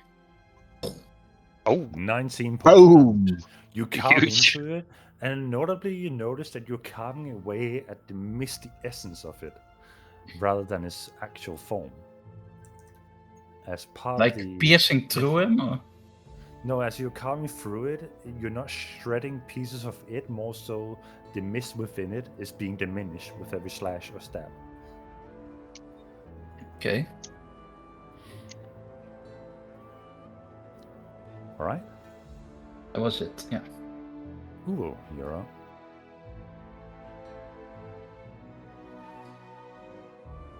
So, I am going to get this thing. Since all the things that I wanted to smack with the fairy fire are dead, and the last thing is not, I'm going to move up 30 feet. Alright.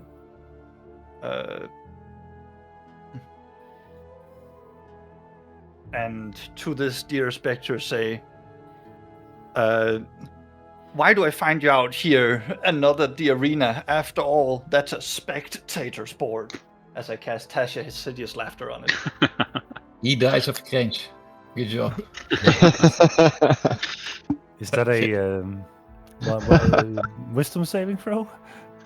It is a wisdom saving throw, and if it has an intelligence score of 4 or less, it isn't affected. Oh, okay. 19.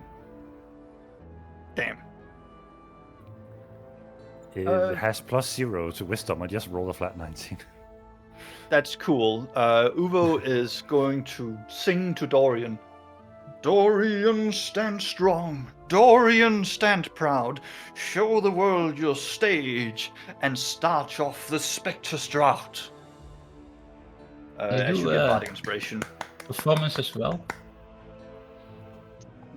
Yeah, It's yeah, Bardic sure. Inspiration. Sure, I can do a Can you do a performance roll. That's Hey! very inspiring. Holy! You and Uvo are starting to have a connection about this sort of. It's worth saying that I am playing my instrument to cast my spells and whatnot, so this does come with a violin backdrop. Right, write it down. If this was Baldur's Gate, we would get that pop up in the top right corner saying, Dorian likes this. We're in a Does that prince- violin drop with 140 beats per minute? Otherwise, it's not for Dorian. Arthur, you're up. Huh? Oh, okay. Okay, well, I'm going to do the same thing. Alright. You're casting Sacred Flamme. I'm That's a casting 12 Sacred to Flame. resist it. 13. Oh, you rolled. Okay, never mind. So that was a 12 to resist it. So you go ahead and roll some damage. 2 points of damage. Where you would expect the radiant damage to take a stronger hold of the entity, you notice that the flames corrupt more so the misty essence part of it, and it doesn't seem to have the full effect of the radiant. Hmm. So, anything else for that turn? No. All right. Gregor, what is your dex? -1, so probably that guy's first. All right. Now that it has been aggressively acted upon, the Spectre turns towards Dorian and is going to use his multi-attack with Strength Drain attack. 11 to hit and 16 to hit. The first one misses. The second one, I'm gonna use my reaction for. Was it? Defensive duelist. Does it do anything? You can use your action as a proficiency bonus to your AC. Okay, so you add +2 to your AC in that moment, bringing you to 16. Unfortunately, Meets beats it, so he still hits you with his attack. Well, in there the cock up the ass. to react to silvery barbs. Oh, And wait, just can goes I- say, Oh, so it has to I am- reroll its attack? yeah, I'm going to say, look up there, behind the specter, as like a sort of flash of silver happens just like over its shoulder, trying to grab its attention. So Alright. Dorian gets advantage on the next attack roll, ability check, or saving throw, and it gets disadvantage on that specific attack that succeeded. Is it disadvantage or is it reroll and use the new roll? Well, it's when it does a successful attack, I can make it reroll. So reroll, use it- but effectively disadvantage. Alright. That But I changes it can't use from- bardic inspiration for that, right? Because I still have that. not to No. increase your AC now, unfortunately. Okay. But the silvery barbs changes its attack from 16 to 11. So as all this is happening and you raise your rapier to block off its attack, you see these vines grow that seemingly attracts his attention with a silvery glare, and then disperses, and you feel yourself enhanced for the next moment. Oh, Gregor, you're up. All right, I will move. Yeah. And then I will.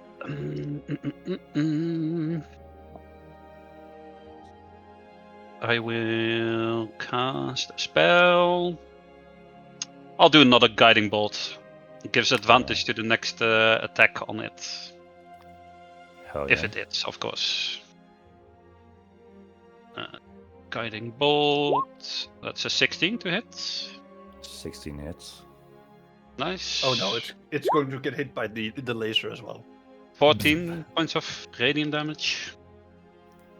So 9 of the damage tears away the remaining essence of the mist within it, whereas the remaining 5 damage catches on to its true shadowy form, doubling it from a 5 to a 10, as the spectre is now seemingly left in a vulnerable state and no longer fortified by the mist.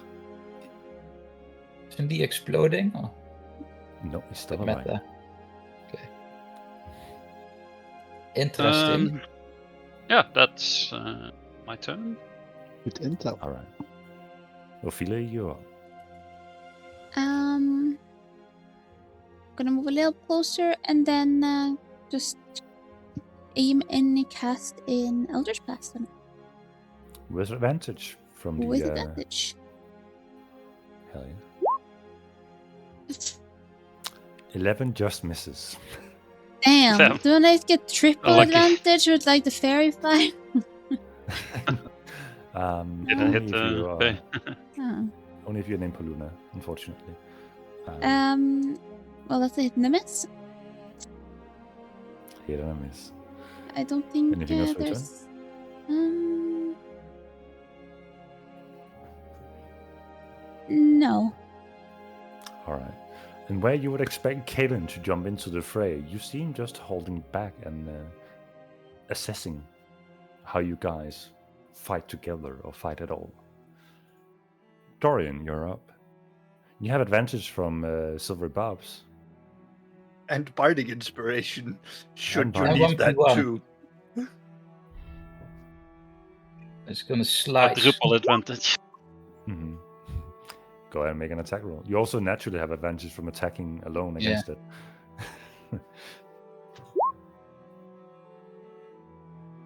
Well, 25 definitely hits, I would say. Yeah. And that's 15 points of damage. You Nice. carve through it, and it's barely lingering onto a shadowy physical form. Anything else for your Yeah. turn? Yeah, I shout, if you smell anything, it wasn't me. Oh, rotten eggs permeating the air as you guys approach this openly rotting pond. Uvo, you're up.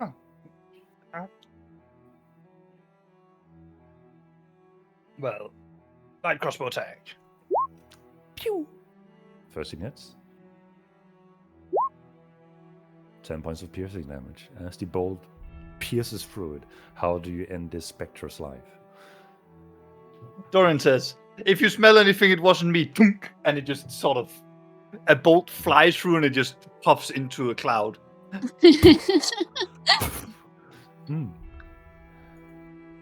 You're finding yourself in the battlefield against these specters that you're now dispersed of, where one of them seemed to be influenced by the mist and the other seemed to be of quotation marks normal state of a specter. The pond itself in the middle seems filled with rot and decay and has become this soupy mass that oozes of rotten eggs, to put it mildly. You're currently out of combat. You Did are he finding drop yourself... anything?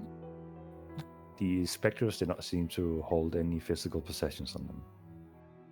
What? A spirit doesn't have physical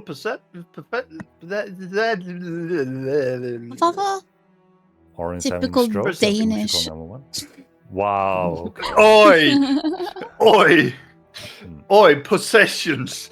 Shut Can we it! keep it in English, please?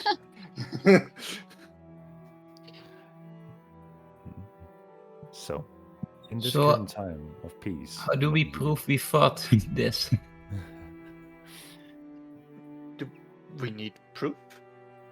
Yeah, we need to bring back any proof we can find of creatures living in the mist. Or Stinks.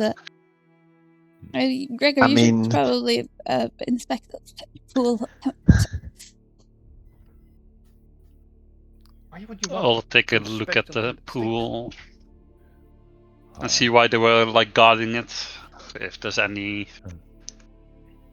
Oh, good idea. sign go of ahead. anything. Go ahead and make both a medicine and a nature check for me. yeah, drink it. Definitely not. You won't. Medicine. You won't. You weren't pussy. Dipping your pinky. Nature. Nature. There. So, Uvo, you expect this, and it just reeks of rot and decay.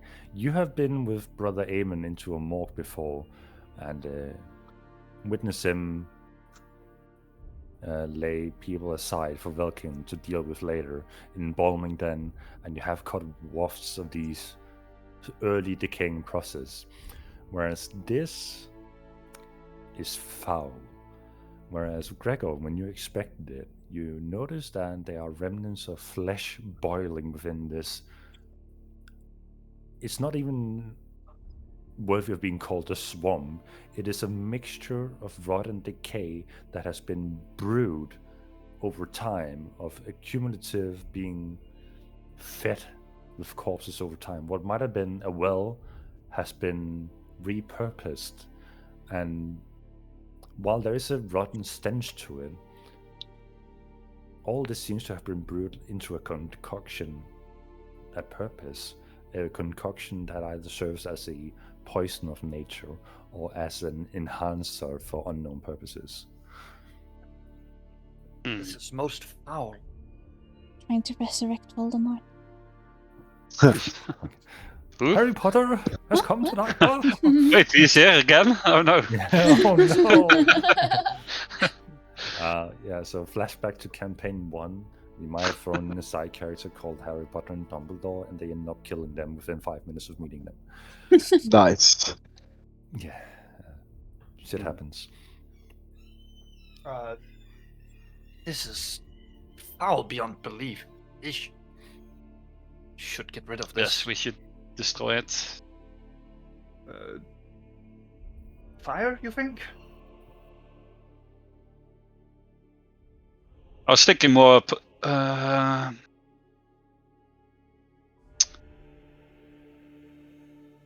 of just using create or destroy water, but I don't know if that would work on this.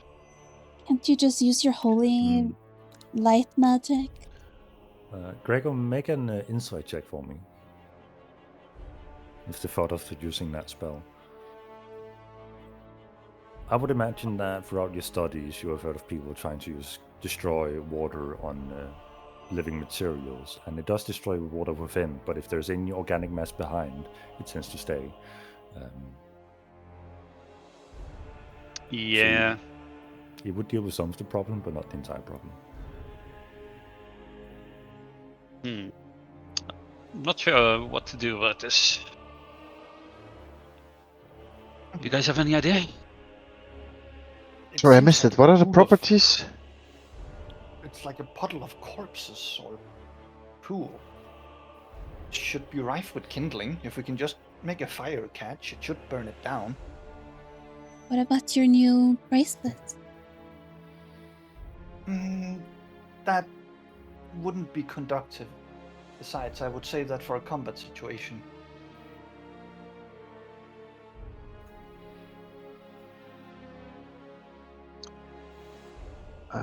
I don't have anything to put it on fire with.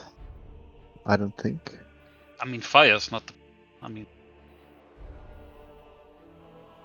What about Well, your holy if we fire create that you some just used? Yeah, it's some kind of radiant, flame-like radiance. It's like I'm not really sure if it's actually if it'll actually set stuff on fire. Try. I never That's tried a it good before. point. If it's magical, then fire won't work easily. I'll check for it. I'll cast Detect Magic. You cast Detect Magic to gleam, and while you're immediately blinded by the surrounding necrotic energy pervading the space, you're also catching glimpses of slight hints of necromancy coming from the pond, but all in all, it is mostly an organic matter that is being concocted and doesn't necessarily is a source of necrotic energies. It's not magic in itself. It's blinding. We can't stay here for too long, though. We need to get moving before the Okay, undead return. I have an idea. I What mean, if can we? Go Yeah, go ahead. I was just saying that. Thinking, can we just? I mean, this counts as evidence, right? I mean, can't we? Shouldn't we bring a little bit? we should Back? not touch that? We might get sick. Or worse. And do we have any other means of trying to contain a little bit of liquid? Do we have like? Can't we? You could use your mage hand and. and what? Carry it for 3 days? I mean, does it? We have vials. I mean, we could do it on one health potion, maybe. Gregor, would you magic to dispel diseases? We're not gonna need an antidote, right? I mean, I can dispel some diseases, sure, but I don't know what this one is particularly. Yeah. If it's stronger than a common, disease, I doubt an antidote of mine would be able to do anything about it either. I will uncork my antidote, pour it out, and then mage hand down to sort of scoop some up, and then use the mage hand to recork it.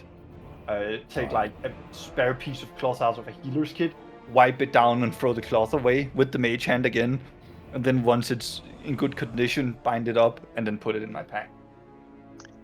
My man. You now have a vial of unknown liquid. Notably, it is a thick liquid, and it's kind of like looking at an oil spill in a rain puddle. All these colorations that seem to intermingle but never mix into one cumulative color. All right, Well, guys. great. So from here, we go up, right? And then around the castle wall. Yes, that I think is the plan. What's this guy's name? Kaelin. Kaelin. Kaelin. Why did you not fight? And I size him up and down. You said you awaited orders, and you stand there and do nothing. You don't even carry a weapon. I understand your disappointment. I was frankly aware of the capabilities of these and sought this to be an opportunity for me to assess whether or not you are capable of defending my sister to the city. And did you like what you saw? I see that the title of Great Swordsman is not too far off reality. Yes. It is off. Granted, if you find a stronger foe, you're still to see how you handle that.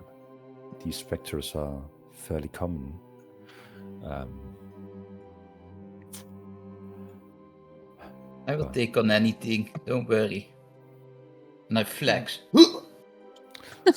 What's your strength score again? So it's not a bulk, it's a lean. Okay. Make a performance check for me. Just to see if you remember muscle control and how to best portray your Arnold Schwarzenegger in this moment. Yeet! Oh yeah, Dorian flexing with a gentle riposte to it with his sword. Yeah. Well, nonetheless, Kalen, would you go get Ceres? And then we shall get out of here. Right.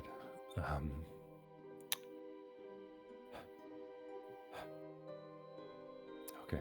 I guess this is the plan. When we came. Do you have second thoughts?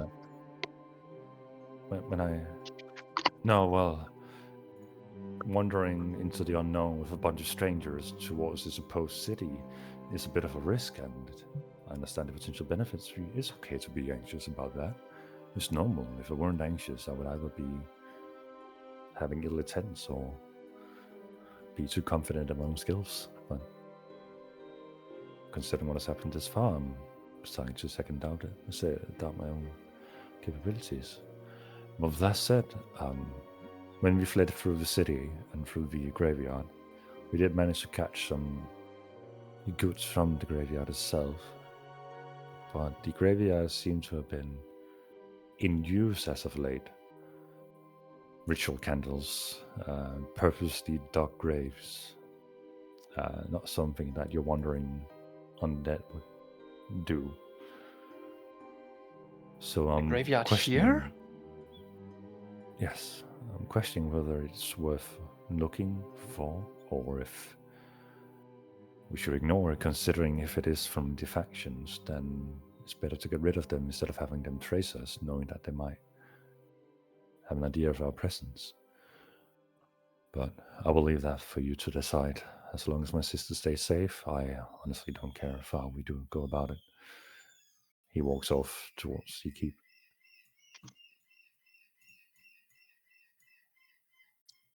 I was just quickly gonna say that if we want to destroy this pool, Gregor, if you can destroy all the liquid, then we can set fire to whatever's left. I don't think All right. that's necessary. The liquid seems quite oily. It should probably catch fire quite easily.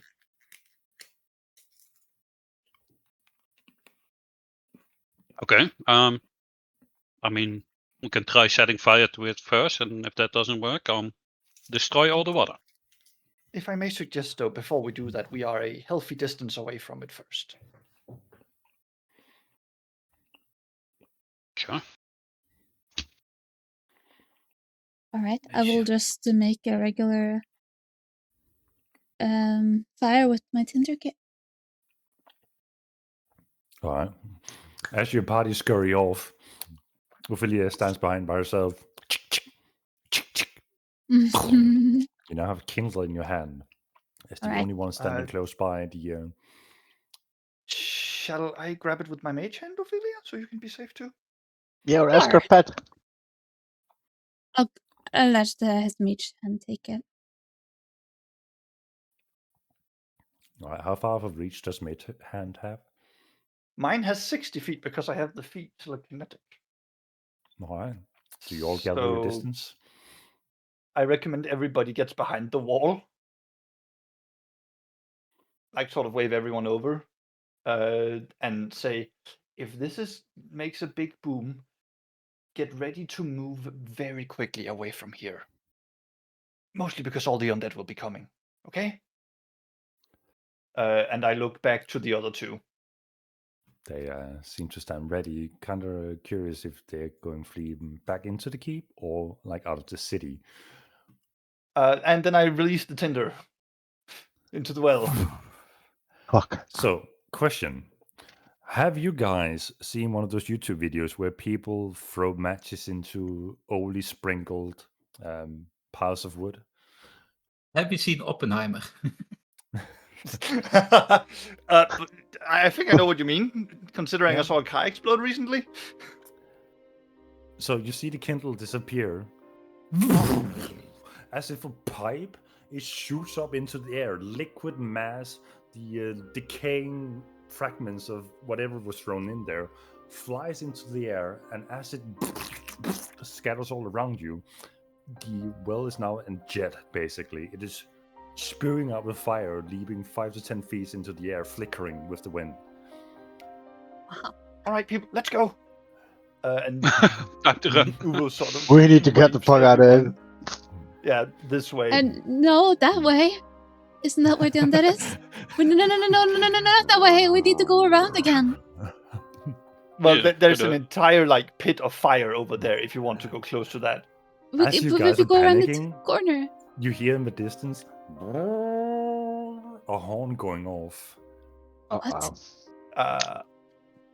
Uvo Hey then, just what is it? Fuck if I know. I did not expect for this to go this way. Just the sound run! the sound notably came from the opposite side of the pond that you just exploded. So But you're running across towards it. the pond where we Basically, yeah. Hmm. So you guys tuck tail and scurry out of the small town of Hillsbury Hills. Mm-hmm. All right. Don't go Oh, yeah. past the bell. You hear the shambling of undead wandering in the distance. But as they're walking towards the sound and you are in a diagonal distance away from them, you do not stumble into them as you wander back into the wasteland with only decayed trees and rubble left behind. The city itself has been left behind, and whatever secrets may have held will be safe for another time. As you wander into the wasteland, the constant pyre burns in the distance, and some of you may have been slightly strafed by some of this decaying mass, not as chunks hitting you, but small droplets from when it was projected onto the air, and that permeating stench of rot seems to follow you as you take your distance from the city. I will politely ask Ophelia to use her magic to clean everyone up if she would be so kind. I will do that. Prestidigitation. Yeah. And as you point towards everybody, you get rid of the stench, though it has burned itself slightly into your nostrils after having been that close to it. That was more effective than I expected. Yeah, good thing we took cover. So, pardon my intrusion on this celebration. Where to? My sister and I are now in your care, and we trust you.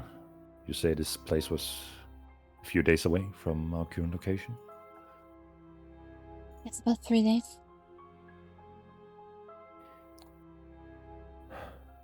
Well, no time to rest then. He walks over and wraps his arm around his sister's shoulder and then begins guiding her along with him, staying close to her at all times. The ashfall continuously falling from the mysteriousness from above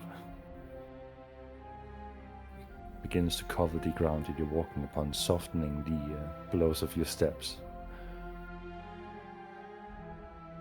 You have found that you walk with silent care upon the ash and now have advantage for stealth checks as long as you are not going out of your way to climb on top of rocks and such.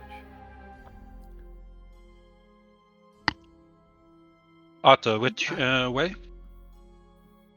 Yeah, just follow me. I think you went straight north east from the Aegis, so we'll need to head southwest. I lead the way. No, actually, we need to go southeast because we went northwest. I'll lead the way. All right. there are not many points of reference within the wastelands, as most of the wasteness of the land has laid most key points of interest barren or decayed over time. But there was one particular track you could follow, which was the initial pathway that led into the city. And you would trek along that, follow it out a fair way from the city itself, of the town, before you return to the track of what seemed to have been a flooding that has carved away through the landscape. As the first day of travel goes by, anything you would like to discuss, as Kaelin and Ceres just seem to keep to themselves while following slightly behind?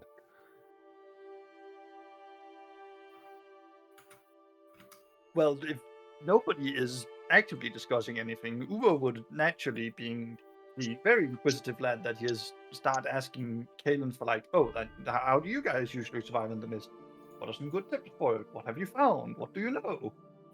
Just absolutely pepper him with like, this should be obvious, but Uvo is questioning everything.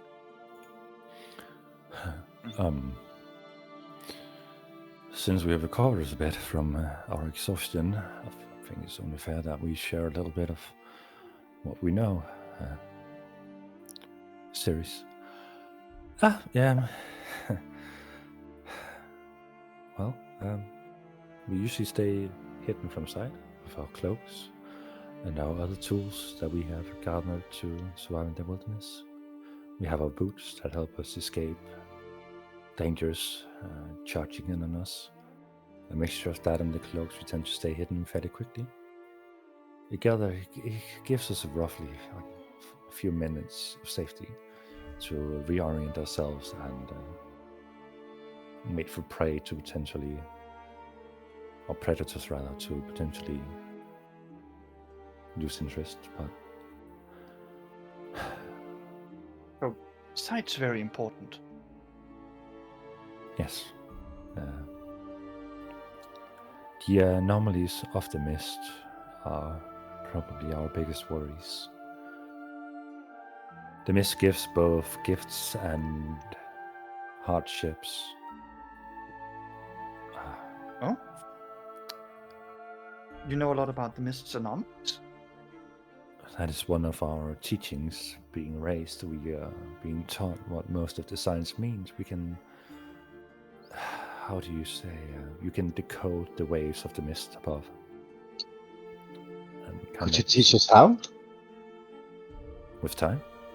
It is not sit down and read a book. It's more so decode how the mist moves over time. Sometimes it's influenced by the wind. Other times it is by creatures lurking in the mist that causes it to move. Learning this distinction between the two can be life-deciding. Sometimes the mist shows signs, as in premonitions or sorry, it's a rough topic. The mist has taken a lot from us, but it has also given hope under certain circumstances.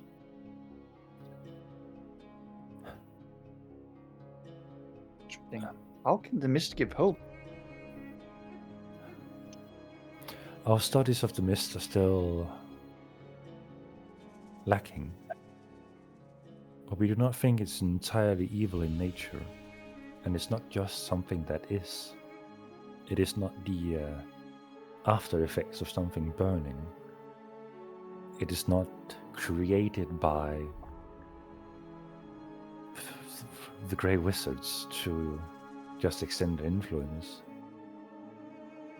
It is the result of something culminating, and it is the byproduct of that culmination. We think it is related to why the gods are no longer responding to prayers, to why we can no longer reach out to the Feywild, why the planes have lost touch to our approach, why the Nine Hells was sealed. We sometimes it is as if these existences try to reach out to us through phenomenons. But sometimes those phenomenons portray themselves in unfortunate ways.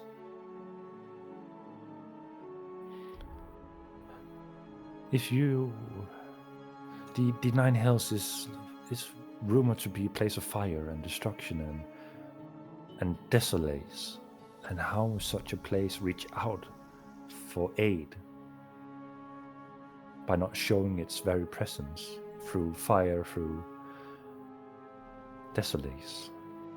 Sometimes we see growth spurts overnight, and the small Feywild oasis has appeared and allows for plant and vegetation to grow at a rapid pace and produce fruit. But it's only for a short amount of time before the mist or whatever it is reclaims it.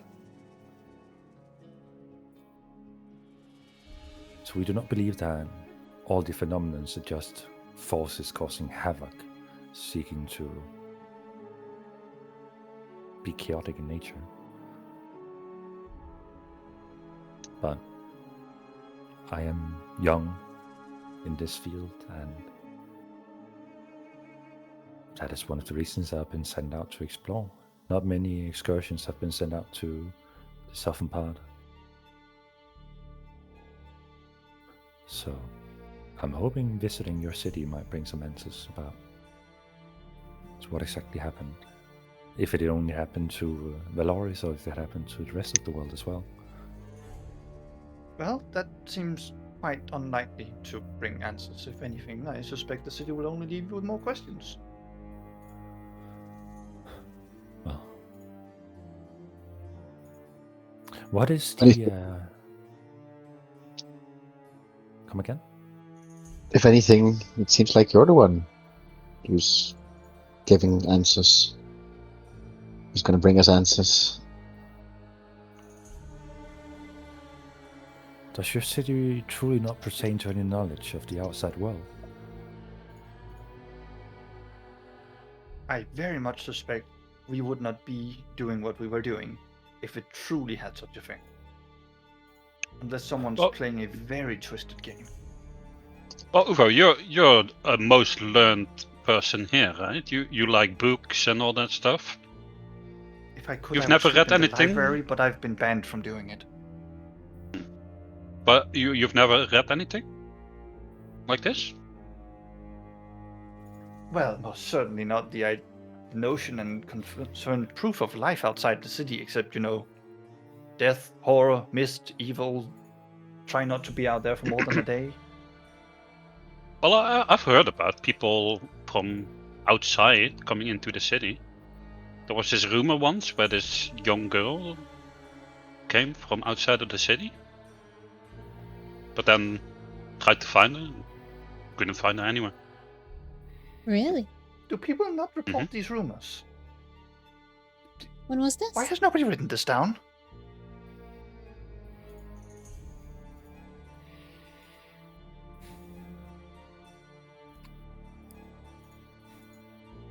If you couldn't find her, weren't they just rumors?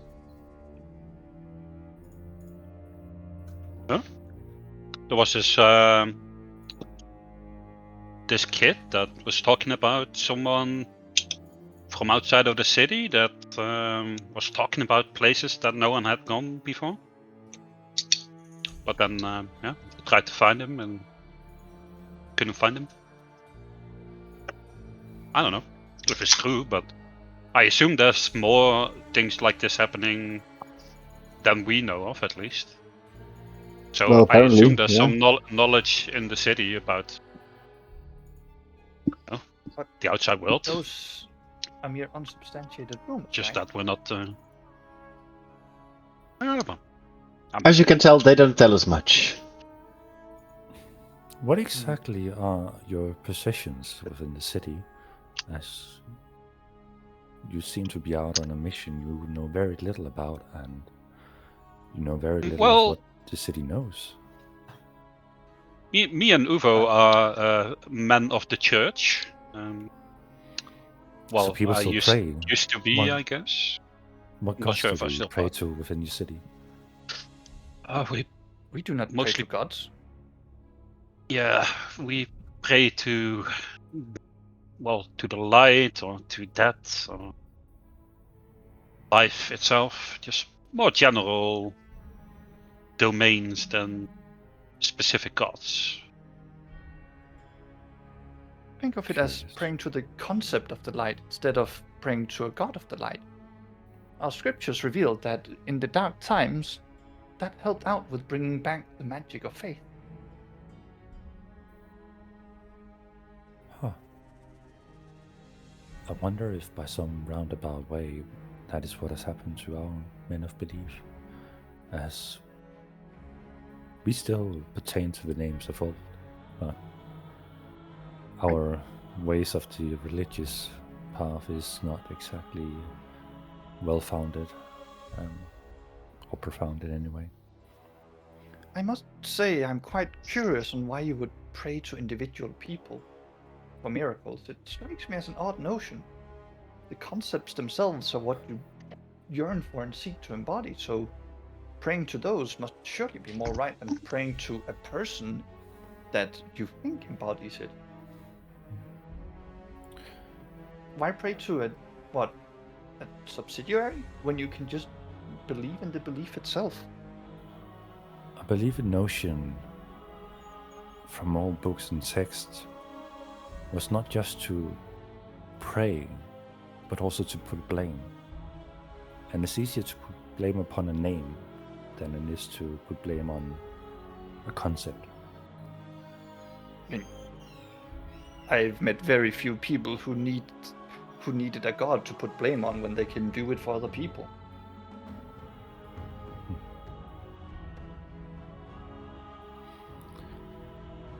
The world is big out there.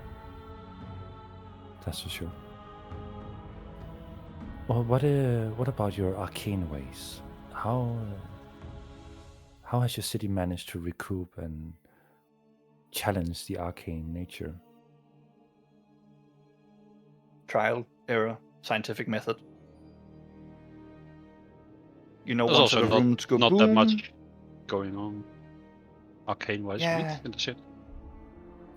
I mean, Do you have people the capable scholars of... are doing quite well. If anything, it's due to the lack of reagents. We're quite stifled. Spell components see. are kind of rare.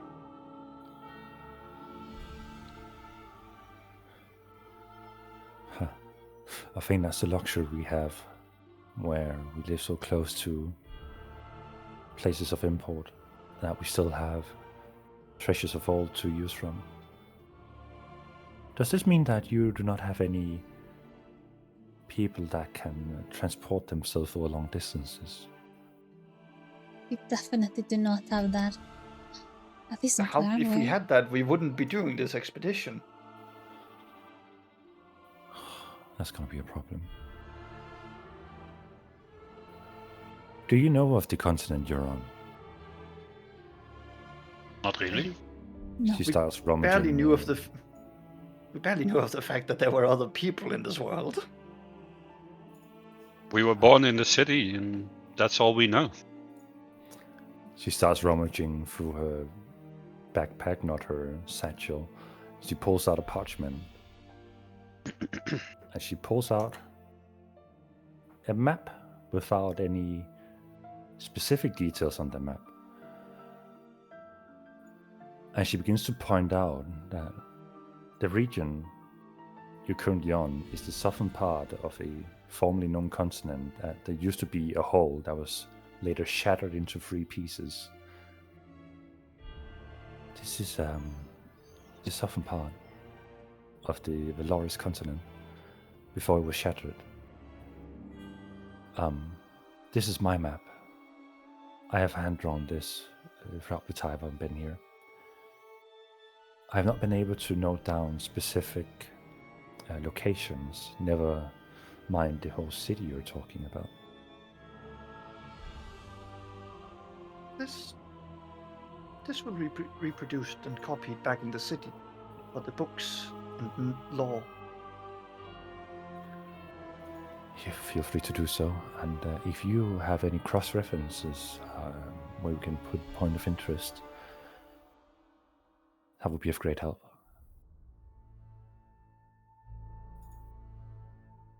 Well, That's I can.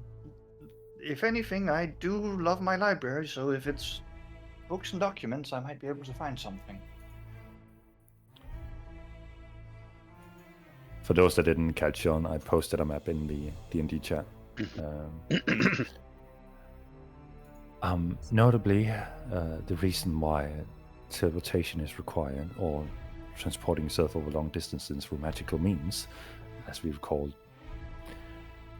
the northern part of your region, or this region, is permeated with a strong necrotic essence, and you can't simply walk through it, as decay is too strong for you to live through. There is something within that zone, that region, that is eating things up and requires a strong resistance to overcome. Somewhere in the middle of your land, there's a large crevice, a ravine that seems to have been caused by an impact. And within that, we sensed an ominous presence, but we decided not to investigate any further.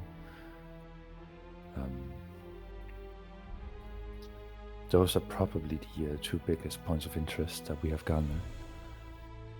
The challenge with these transportation means is that they seem to traverse you through the mist itself. And with the sacrifices we have had to make, it seems there's roughly a 10% chance that whoever travels through the mist does not survive it.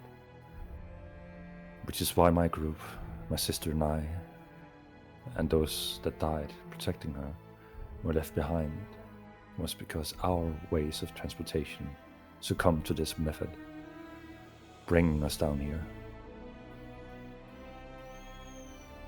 Seems like a woefully poor method of transportation if there's a 10% risk of death. Not Unfortunately. The usual excursions into the mist are much better. The sailing on the waters themselves are as filled with dangers as the mist itself. There are Did creatures. you sail? No, we went through the mist with teleportation. But your home, is it not on this continent? Our faction has numerous sites set up in the middle region of Valoris. Middle region of Valoris. We tend to stick close to the ruins of the City of Scrolls, building excursions to seek out all fragments within the city. I guess Is we that on have this some. map? No. Oh. I'm afraid I can't disclose the location of the city or my sites, so we know if we can return or not to that continent, seeing as the arcane ways of your city is underdeveloped. We can sail, but the sea itself proves as many challenges as the mist itself. There are creatures in the depths that seem to have been influenced in the same way that the undeads have. And when tidal waves are high, they tend to push you into the mist. Well, now you're fighting two fronts at the same time. Yeah, that sounds pretty dangerous.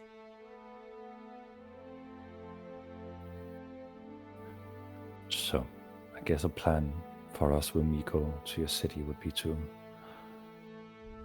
think of ways to return. I suspect if your city has any knowledge of the Aether Hearts, perhaps there's a way, but it is an untested method and requires tinkering. Speaking of Aether Hearts, I couldn't help but notice when my friend Arte showed you that picture of them. You seem to clutch something of yours. Don't mind me asking, but do you have one in there Is that? We're not going to seal it or anything, but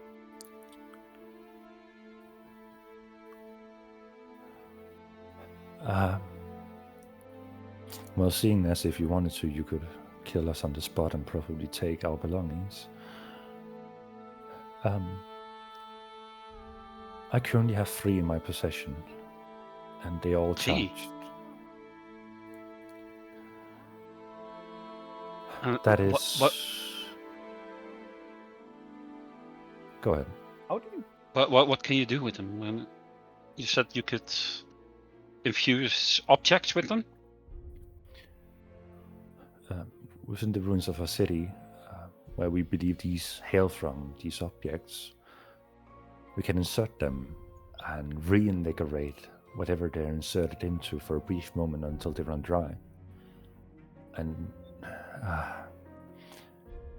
a side objective of all ours, instead of just collecting knowledge, is also to collect these objects to see if we either gather enough to keep the charge sustained, or if you find the right place to insert them to keep the charge running. Oh, so Is that the only that use for them implies- to insert them into something, into this device? I honestly don't know. I am not a tinkerer. We only have one tinkerer in our faction. It is a forgotten art, as most rare metals have dispersed, and the nature of the arcane, which is a part of this process, is delicate. It takes a long time to study, and unfortunately, our availability for longevity is lacking at the moment. It takes a lifetime just to understand the runes. But we we found one before. Arthur, you gave it to Nessa, or who did you give it to? Yeah, I did. Do you know what she's doing with it? I tried asking, but she kind of shut me down. When I actually brought it up with Miss Prentlefoot after she asked what we'd found, Nessa seemed quite cagey and secretive about it. I I hate to say this, but I don't really trust Nessa. So I think it would be best if we get to the city that we do not tell her of these 3 hearts that you have, series. I would appreciate that. Besides, my statue is kind of unique.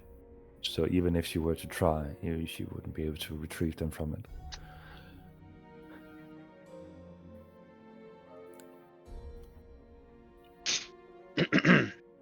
Very well.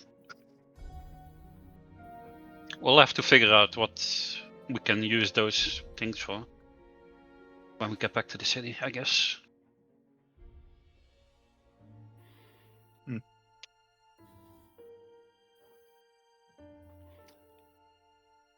The trekking continues, wandering through the landscape of the wastelands.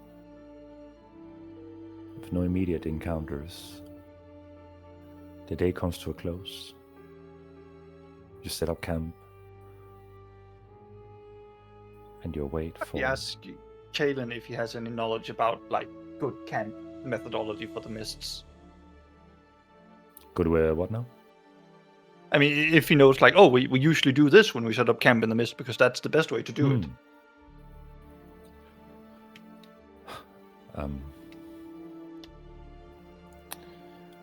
It sounds crude, but we do not carry camp supplies. We bury ourselves in the ash, in the dirt. Just stay outside, just stay camouflaged. It doesn't help when you have a infectious wound.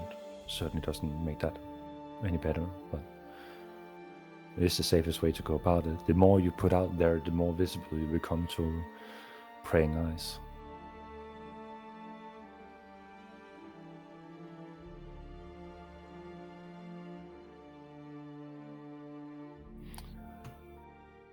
So, with that information, who takes the first shift?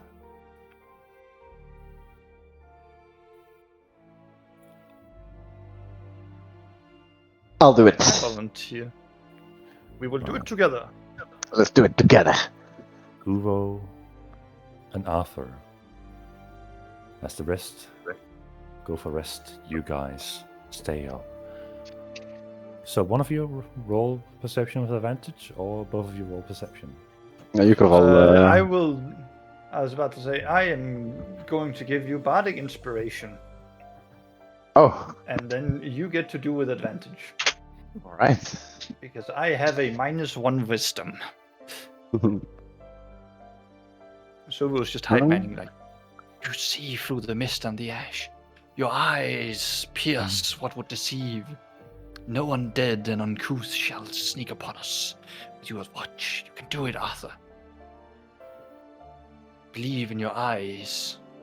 The spectrum which they carry. Oh, Nice. I was so inspired. Yeah, go ahead and add your inspiration as well, just to see if you can max it out. Fairly 24 decent, good. so. Mhm. You sit down with your camp, your fellow companions resting behind you, you and Uvo piercing into the night. You look back from where you came from, and you swear you see this flickering of light, and from the direction of it, guess it might just be the pyre you ignited before you left from that direction. Still ignited at full flame. Kinda casting flashes towards the sky of the mist itself. If something would gather the surrounding entity's attention, that would probably be it, and they might have explained why you have not been immediately run down by creatures leaving that place. Something else has caught his attention, or theirs attention. Any conversations you guys would like to strike up during your watch? Where do you think it's coming from, Uvo? It seems endless. Mist? Look at it. No, the flames. I mean, we've gone a very far distance. It couldn't possibly be that well we set afire. I mean, did you see how hard it just beamed out into the sky? I've never seen anything like it before. It burned for that long. I think about What? the amount of things it would have to burn to keep going. Oh yeah. My ears are still What? ringing. Oh, it wasn't that. Yeah, it was that bad. But still, it would have all of the undeads in that town throwing themselves onto that fire. Surely there's not enough fuel for this. I mean, it's been awfully quiet on our way out. If it works as a distraction, I won't discredit it. But do you think this obstructs our means of ever getting back? I mean, What do you mean? well, Kenny did mention something about being a graveyard, right? And ritual candles, but we haven't been able to retrieve anything from there because, well, kaboom. Look, I would prefer to think of it the other way. We have 2 survivors. That has to be Yeah. enough. I hope so. Enough for the freedom as well. I was about to say that we'll need to convince the people in charge to acknowledge the contribution for what it's worth. Dorian's death is a moot point. It seems that they make it so astronomical to cage him, but at the same time, by caging him, they make it impossible to pay it back, except through suicide missions, so that's logical. Besides, we've done something here that no one in the Aegis has ever done before. We've survived the mist for, well, hopefully we'll survive the mist for almost an entire week. Well, if what Kellen says no- is true, then his knowledge is like... There's no price on his knowledge. there's price in our achievement. Exactly. I just We, hope they recognize it for what it is. if they do not, I will sing for every tavern and every bar of our achievement to incite everyone to acknowledge it. Do you think Nessa will be upset with me? So far, this is merely speculation, but this is a suicide mission. This is a gamble of the wildest proportion. Everything we bring back home is, well, a return on the gamble. Every piece of knowledge, every scrap of idea that this excursion brings back will both enable further excursions, but also in itself be contribution.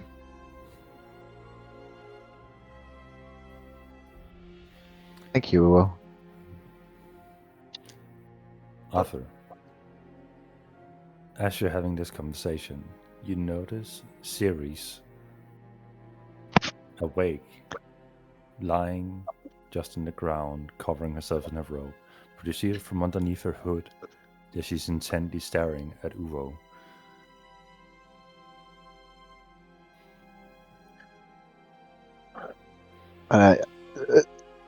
Wait, Ceres,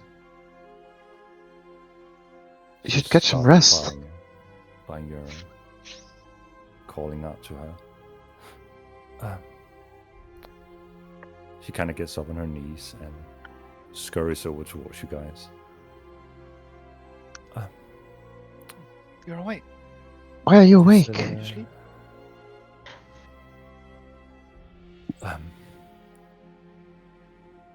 Arthur, is it okay if I take this watch with Uwo? It is, and I give a side eye to Uwo. It is going over his head like nobody's business. Okay, I recognize a crowd when I see one. I'll catch some rest. Thank you, Arthur. Yes. She waits. She sits next to you, Uwo, for like a few minutes, waiting for Arthur to find comfort and slowly dozing off. No, I'm not gonna fall asleep. I'm gonna listen. You're gonna listen? Okay. Yeah, I'm just gonna close. Okay. Stealth or deception, you choose. Oh, okay. That was a disadvantage, so the normal roll would have been the first one, I guess. Yeah. Oh, deception is better though, if I can choose. Yeah, go ahead and make a deception then.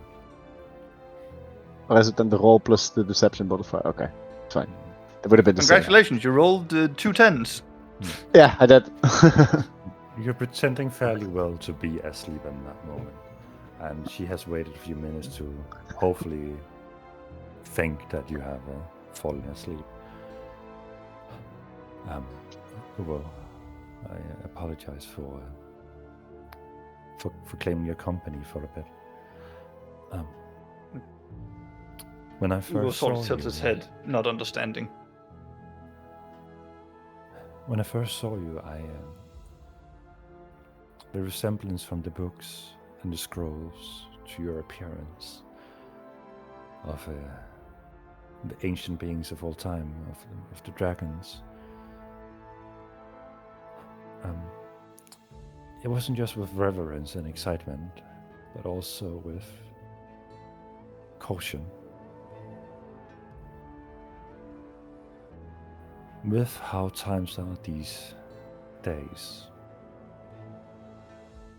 people believe that races of old pertain to magical attributes when used in certain ways. Does anyone within your city know of your existence? Are you a public figure or... Well, I live there. If you walk down the street, does the man next to you know of you? Or does he merely know you exist? And the only one of my kind in the city. And to many, even myself, I'm just a big mystery. If I remember correctly, back in my youth, they treated me like some kind of dog? Servant? It is probably Look. for the better that you lean towards this identity. People try to bring about phenomenons, powers, mysticism, and nothing is more mystic or powerful than the tales of dragons. You might be a wanted target, for better or worse. Look, I looked into various kinds of flying and avian creatures myself to try and discover anything about my past, because dragons are the only major scaly creatures with things related to dragons, but look, simply, I have no wings. I am a short, scaly anomaly. I do not see how there can be more than a passing resemblance with dragons and winged creatures, but I am most certainly not one of them. You are judging books by their cover. I would be welcome to do so, but not out here. Right. I would prefer to do it in a more controlled environment. The usual saying is that the power is in the blood. When the time comes, I just need to prick your finger and do my ritual. And if there's a connection, it will show. And if there is a connection, hide whatever resemblance you have. The Balis, the Grey Wizards, the Black Banners. To the Black Banners you might be a trading good. For the Grey Wizards you might be a means to an end. And for the Balis you might be a ritualistic sacrifice. More sought out than others. While your paranoia is inspiring, I am, first and foremost, a bard, a singer, and a maester of music. I am a performer. I am on the stage. So, before we go too far in telling the man whose place is the center of attention to hide, it would be more appropriate to say that misdirection is what you're looking for. Maybe we should also stop throwing the dragon word around so much. Find something else. Right. Sorry, I didn't come here just to bring down the mood and bring worries to your mind. As we went through the city and we managed to claim a few items from the church. Over the past days of sickness, I managed to scour through it and I found some passages you might be interested in. And I think with the potential heritage you have within you, it's interesting for you to know about. And she hands you a torn page and another torn page. One pertaining to fragments of history and one pertaining to a prayer from an old religion. As she hands these two parchments to you, she just sits down quietly beside you and lets time pass.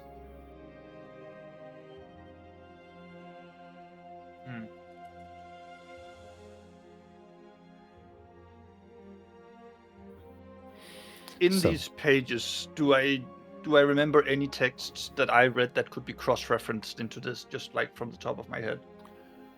Only from the mentions of wings blotting out the skies. But the pages themselves do not mention anything that you have relation to from the books within the city.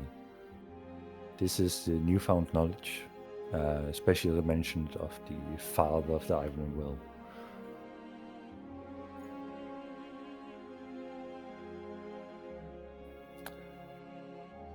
As this watch comes to an end, the next party is awoken And Uvo, who do you awake with Ceres? I say to Ceres, is Caden good at taking watch? One of the best.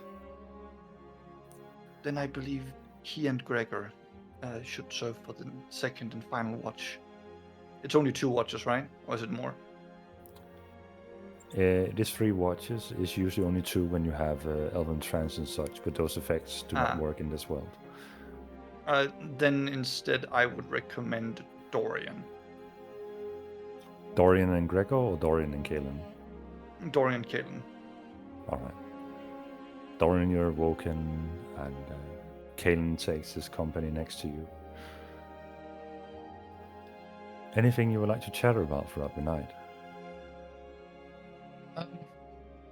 Yeah, I would like to ask him that if he just goes around and collect information, then why is he being threatened? Like, what's the importance of information?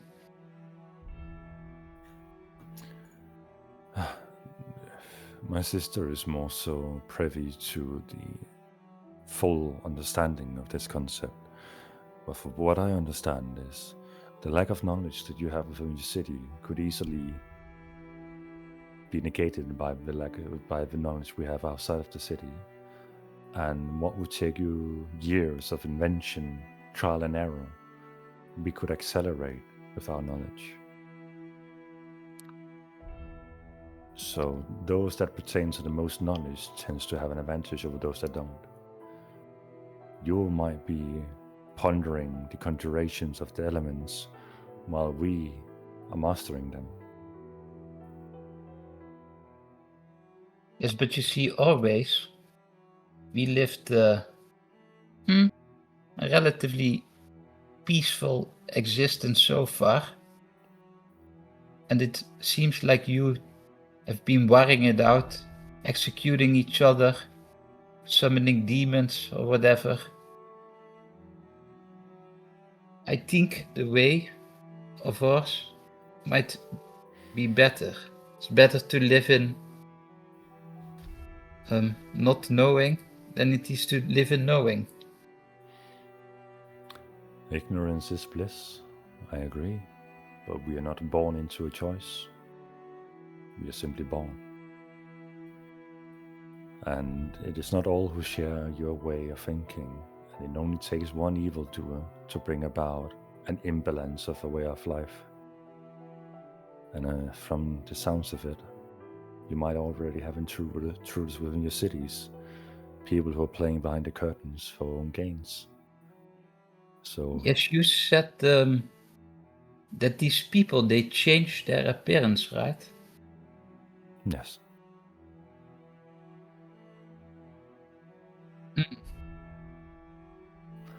We have a means of somewhat doing that, but it is through items. And he pulls out a mask from underneath his jacket that seems to have the symbolism of theater, sad and happy. And he puts it on, and he says a little incantation, and he looks like you. Jacket, rapier and all. The fuck? Wait, can I? Okay. You're looking into a mirror, and Nidar is trying his best to mimic your curious, pondering expression. What a beautiful man. Fuck. The only thing that seems off is the way he sounds when he tries to repeat it. What a beautiful man. That's so how can I gauge if this is sus or not? Depends on what you want to gauge. If he's being truthful. Well, he just told me that there are people, evil people, that can change forms. Right? Or did I misunderstand? Oh, he told about a race called changelings that can change form at will. Okay, but I was talking about the... Well, my character doesn't know this, but the ballast, like implying, more like.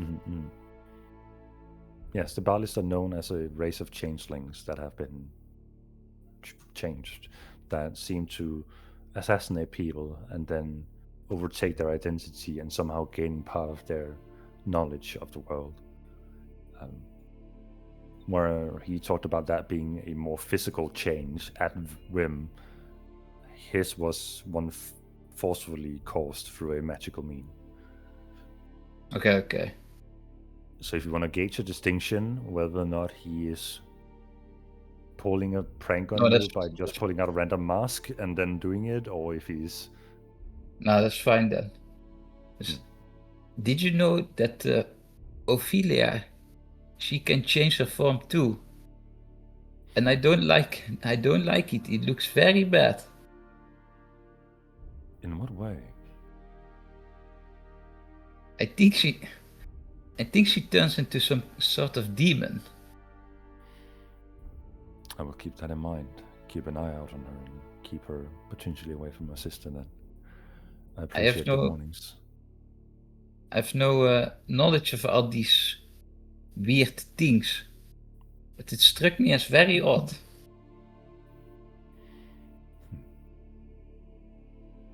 You find yourself in a group of people with magical means, and yet you stand the bravest, walking towards danger, unhindered, with intent and purpose. Do you not fear for your life? Nah, these are just most of what they do is just mummer streaks. Like, do you know what a circus is? No, elaborate. It's like when people go to watch entertainment and they do these tricks and they make you think that they shove a dagger in your belly, but it's not actually a dagger. And they do like a flame from their hands, but it's actually some kind of illusion. These things, it's all for the show. And is that what you're doing? You're facing bravery by putting on a show? Or are you saying your party members are putting up a show pretending to be capable of great things? Yes, exactly. Both are true. I So make why do you a great show venture? by dancing. Sorry? Why do you venture with them when you have such distrust in their capabilities, when your life depends on their contribution to the fight? Yeah, tell him you're a prisoner. Well, you see, I'm not exactly doing this out of free will.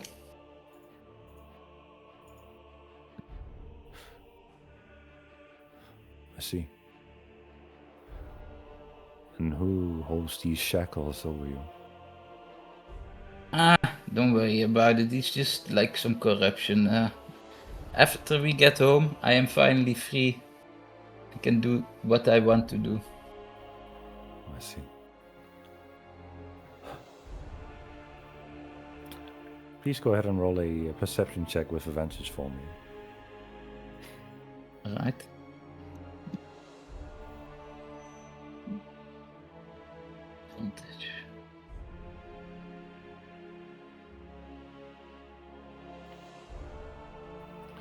Looking throughout the landscape of the wastelands, you see that the mistfall of ash slowly begins to stave off, signifying to you that you may have crossed the midnight hour where a new anomaly is about to take effect. You see no wandering undeads around you, and there are no immediate dangers approaching. Is there anything else you would like to do for the rest of your watch? If not, no. you pick who to wake up. Yeah, Gregor and Ophelia? Alright. Gregor and Ophelia, you are awoken by Dorian. Alright. Anything you guys would like to talk about throughout the shift?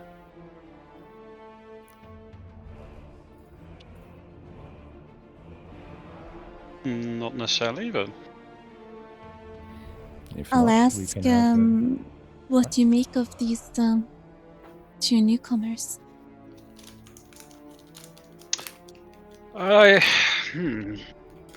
Difficult to say.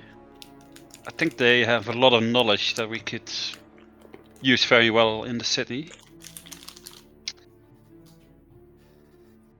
Yeah, I think so too. Yeah. I would be very curious to maybe see where they come from, see what it's like. Yeah. Aren't you agree. curious? Of course.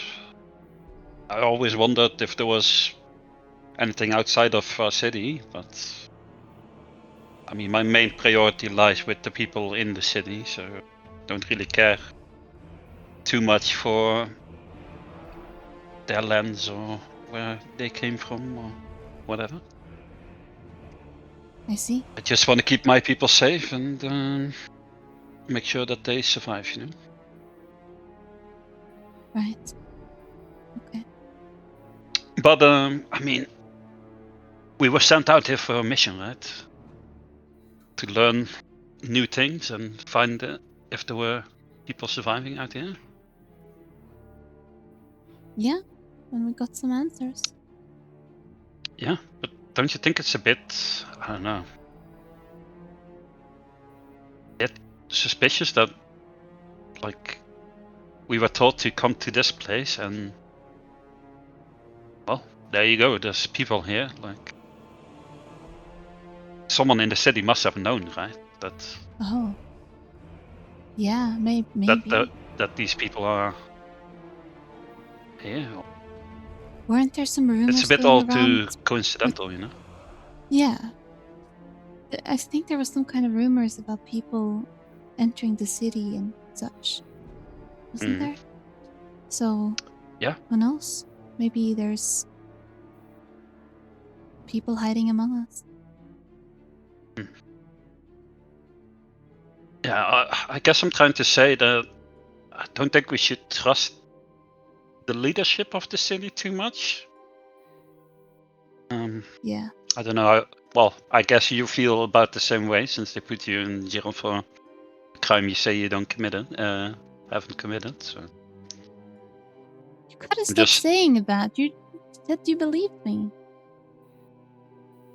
yeah, I do believe you, but Then why do you put it I like mean- that? You said you say you did commit. I can't be certain. I don't know. I'm sorry. Alright. My apologies. But yeah, I don't know. Something isn't sitting like well with me, and did I tell you about the warning I got from my contact? I believe I did, right? What was the But- warning? A group of outsiders Oh, yes. trying to get into the city. Yeah. Maybe it's all connected somehow. You think my contact was speaking about those Bales they were talking about? I don't know. Maybe that or one of the other factions that they mentioned.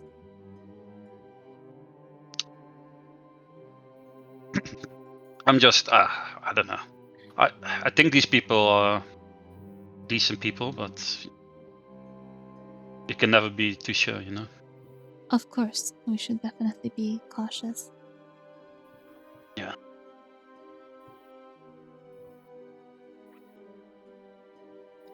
Can I retcon something after just before I go to bed? Absolutely. Okay, so when Ophidia and Gregor are awoken, I kind of gather them up and I say, "Listen, guys. These words Uwe Rosser says, they are beautiful, but they are also filled with treachery, and I want you to know that I'm not going back to this prison. So Gregor, I beg you, can you please talk to him? I don't want to be in the middle of these politics with church and the runners and the leadership. I will snitch if I go back to that jail."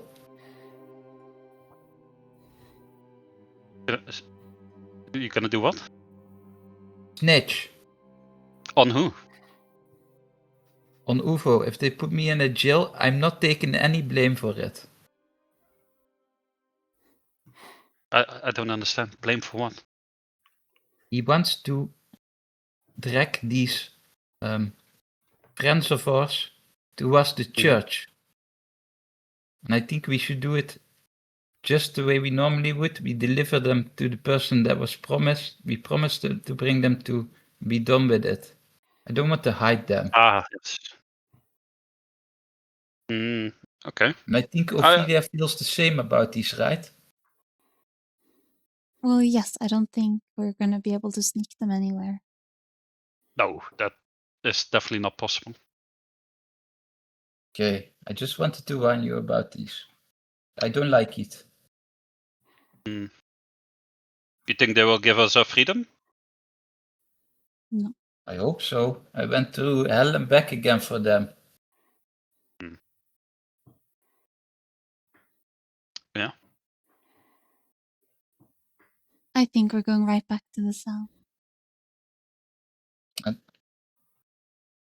Can you just talk to him? Talk some sense into him, Gregor? I think he will listen to you. I can try, sure. Thank you. Alright, go to sleep, Dorian. Go to sleep, go to sleep, go to sleep, go to sleep. Alright. As the shift comes to an end without any disturbances from outside forces, a new day begins and you have completed a long rest. Yo!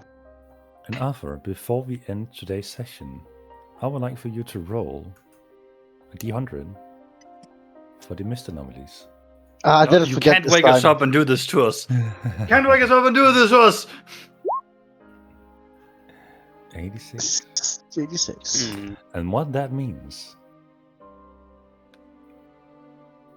as light begins to penetrate through the mist, cones of light that seems to illuminate patches throughout the wastelands.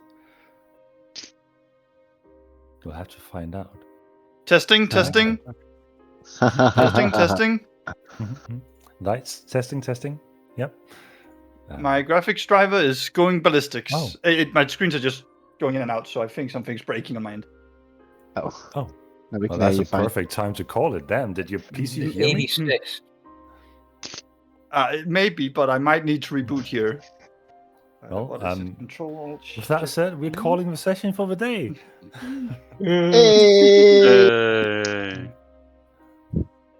I hope everybody got their... No one died! Fill of talking. You had the opportunity of dying, but you decided to keep a safe distance. And of course, when I talk about that, I'm talking about the explosion, which would have been a fun way to vibe half the party. When I ignite this random pond? Sure! Oh. Roll for a new character? Question mark? It would have been a cool TPK. Would it? No! Explosion! No! Everyone's dead. Little bit. This is the one thing I like about playing a character with like 12 or 14 int, is that as long as it's about, logic and physics, I am able to be like, okay, my character would probably know this.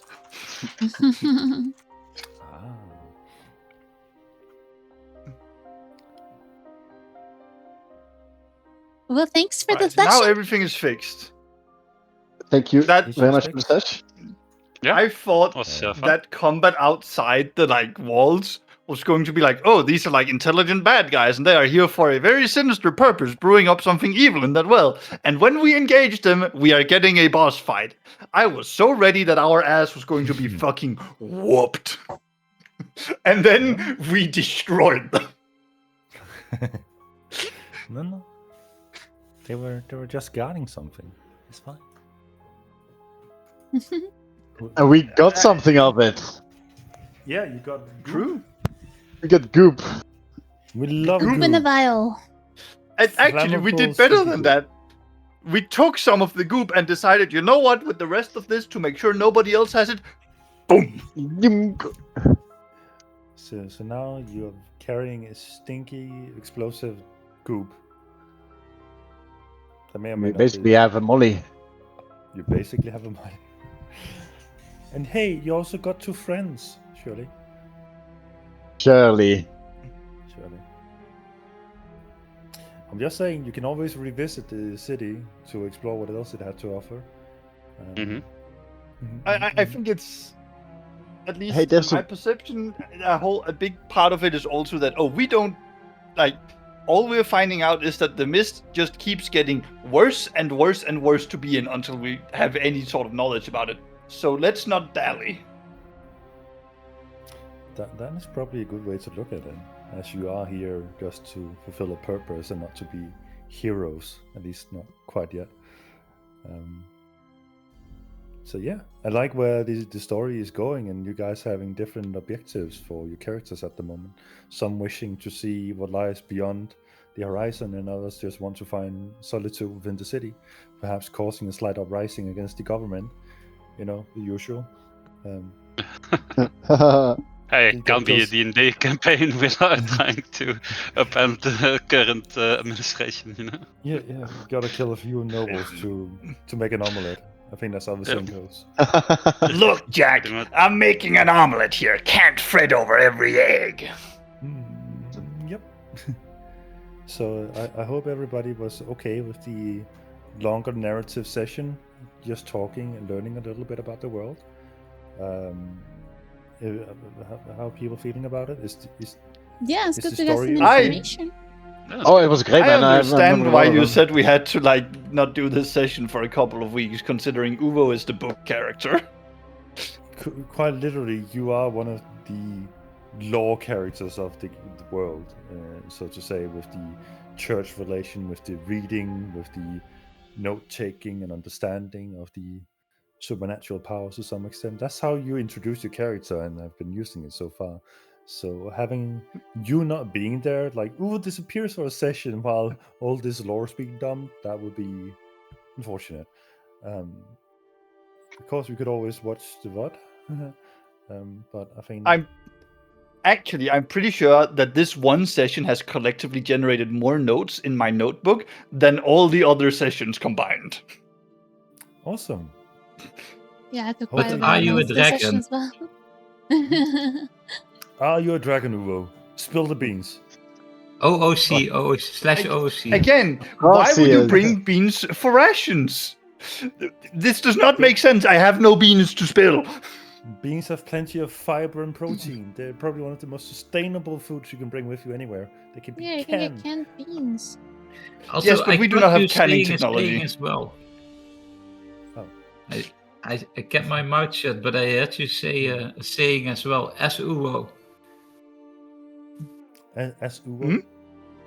Yeah, like an expression. I heard him say one. I thought, nah, I'm not gonna say anything. Oh, What Trust expression me on was it? these beans. I forgot. You can't do this to me. That's illegal. You have to tell me. No. Well, I gamers, I'm forgot. gonna take a shower. I'm gonna thank you for the sesh. alright, thank you for Was hanging it that out. filthy? I had a lot of fun. Oh yeah, Let's I'm see you that guys. filthy. Have a good one, Hilk. Yeah, Yes, thank you. See you next week. Yeah. Man, just Bye-bye. existing in this weather is just filth. I am Oh, yeah. sticky. Yeah. Too much Who, information. who lives by the sea, by the way? I can hear seagulls sometimes. yeah. That's me. Yeah, that's Do you live by the the water as well? spectators. In order to get all my effects through when I speak, I need to remove the filter that is on Discord. Unfortunately, Ah, that yeah. makes it so that you can hear the loud screeching of seagulls. If I put it back to crisp, you can probably hear my voice change slightly, and now you can no longer hear. Oh, the yeah. sea- yeah. Mm. That's what we're. I doing. just have one Well, it was question. like Have 2 you- or 3 times, so it's not that. But I have you found it thought about quite giving some of them difficult. names? Seagulls? Seagulls? Yeah, I mean, you could call one of them Steven. Seagull? Have Steven Yeah. Seagal. Oh my Oh god. my god. With that, I'm off. Goodbye. See you guys. Goodbye. Oh, I had to do it. No seagulls involved. Have a good one, Go guys. have a nice evening. I'm off You to. too. Bye. Alright, guys, thanks for hanging out. Thanks for watching. We'll be back next week with the next episode. Bye bye.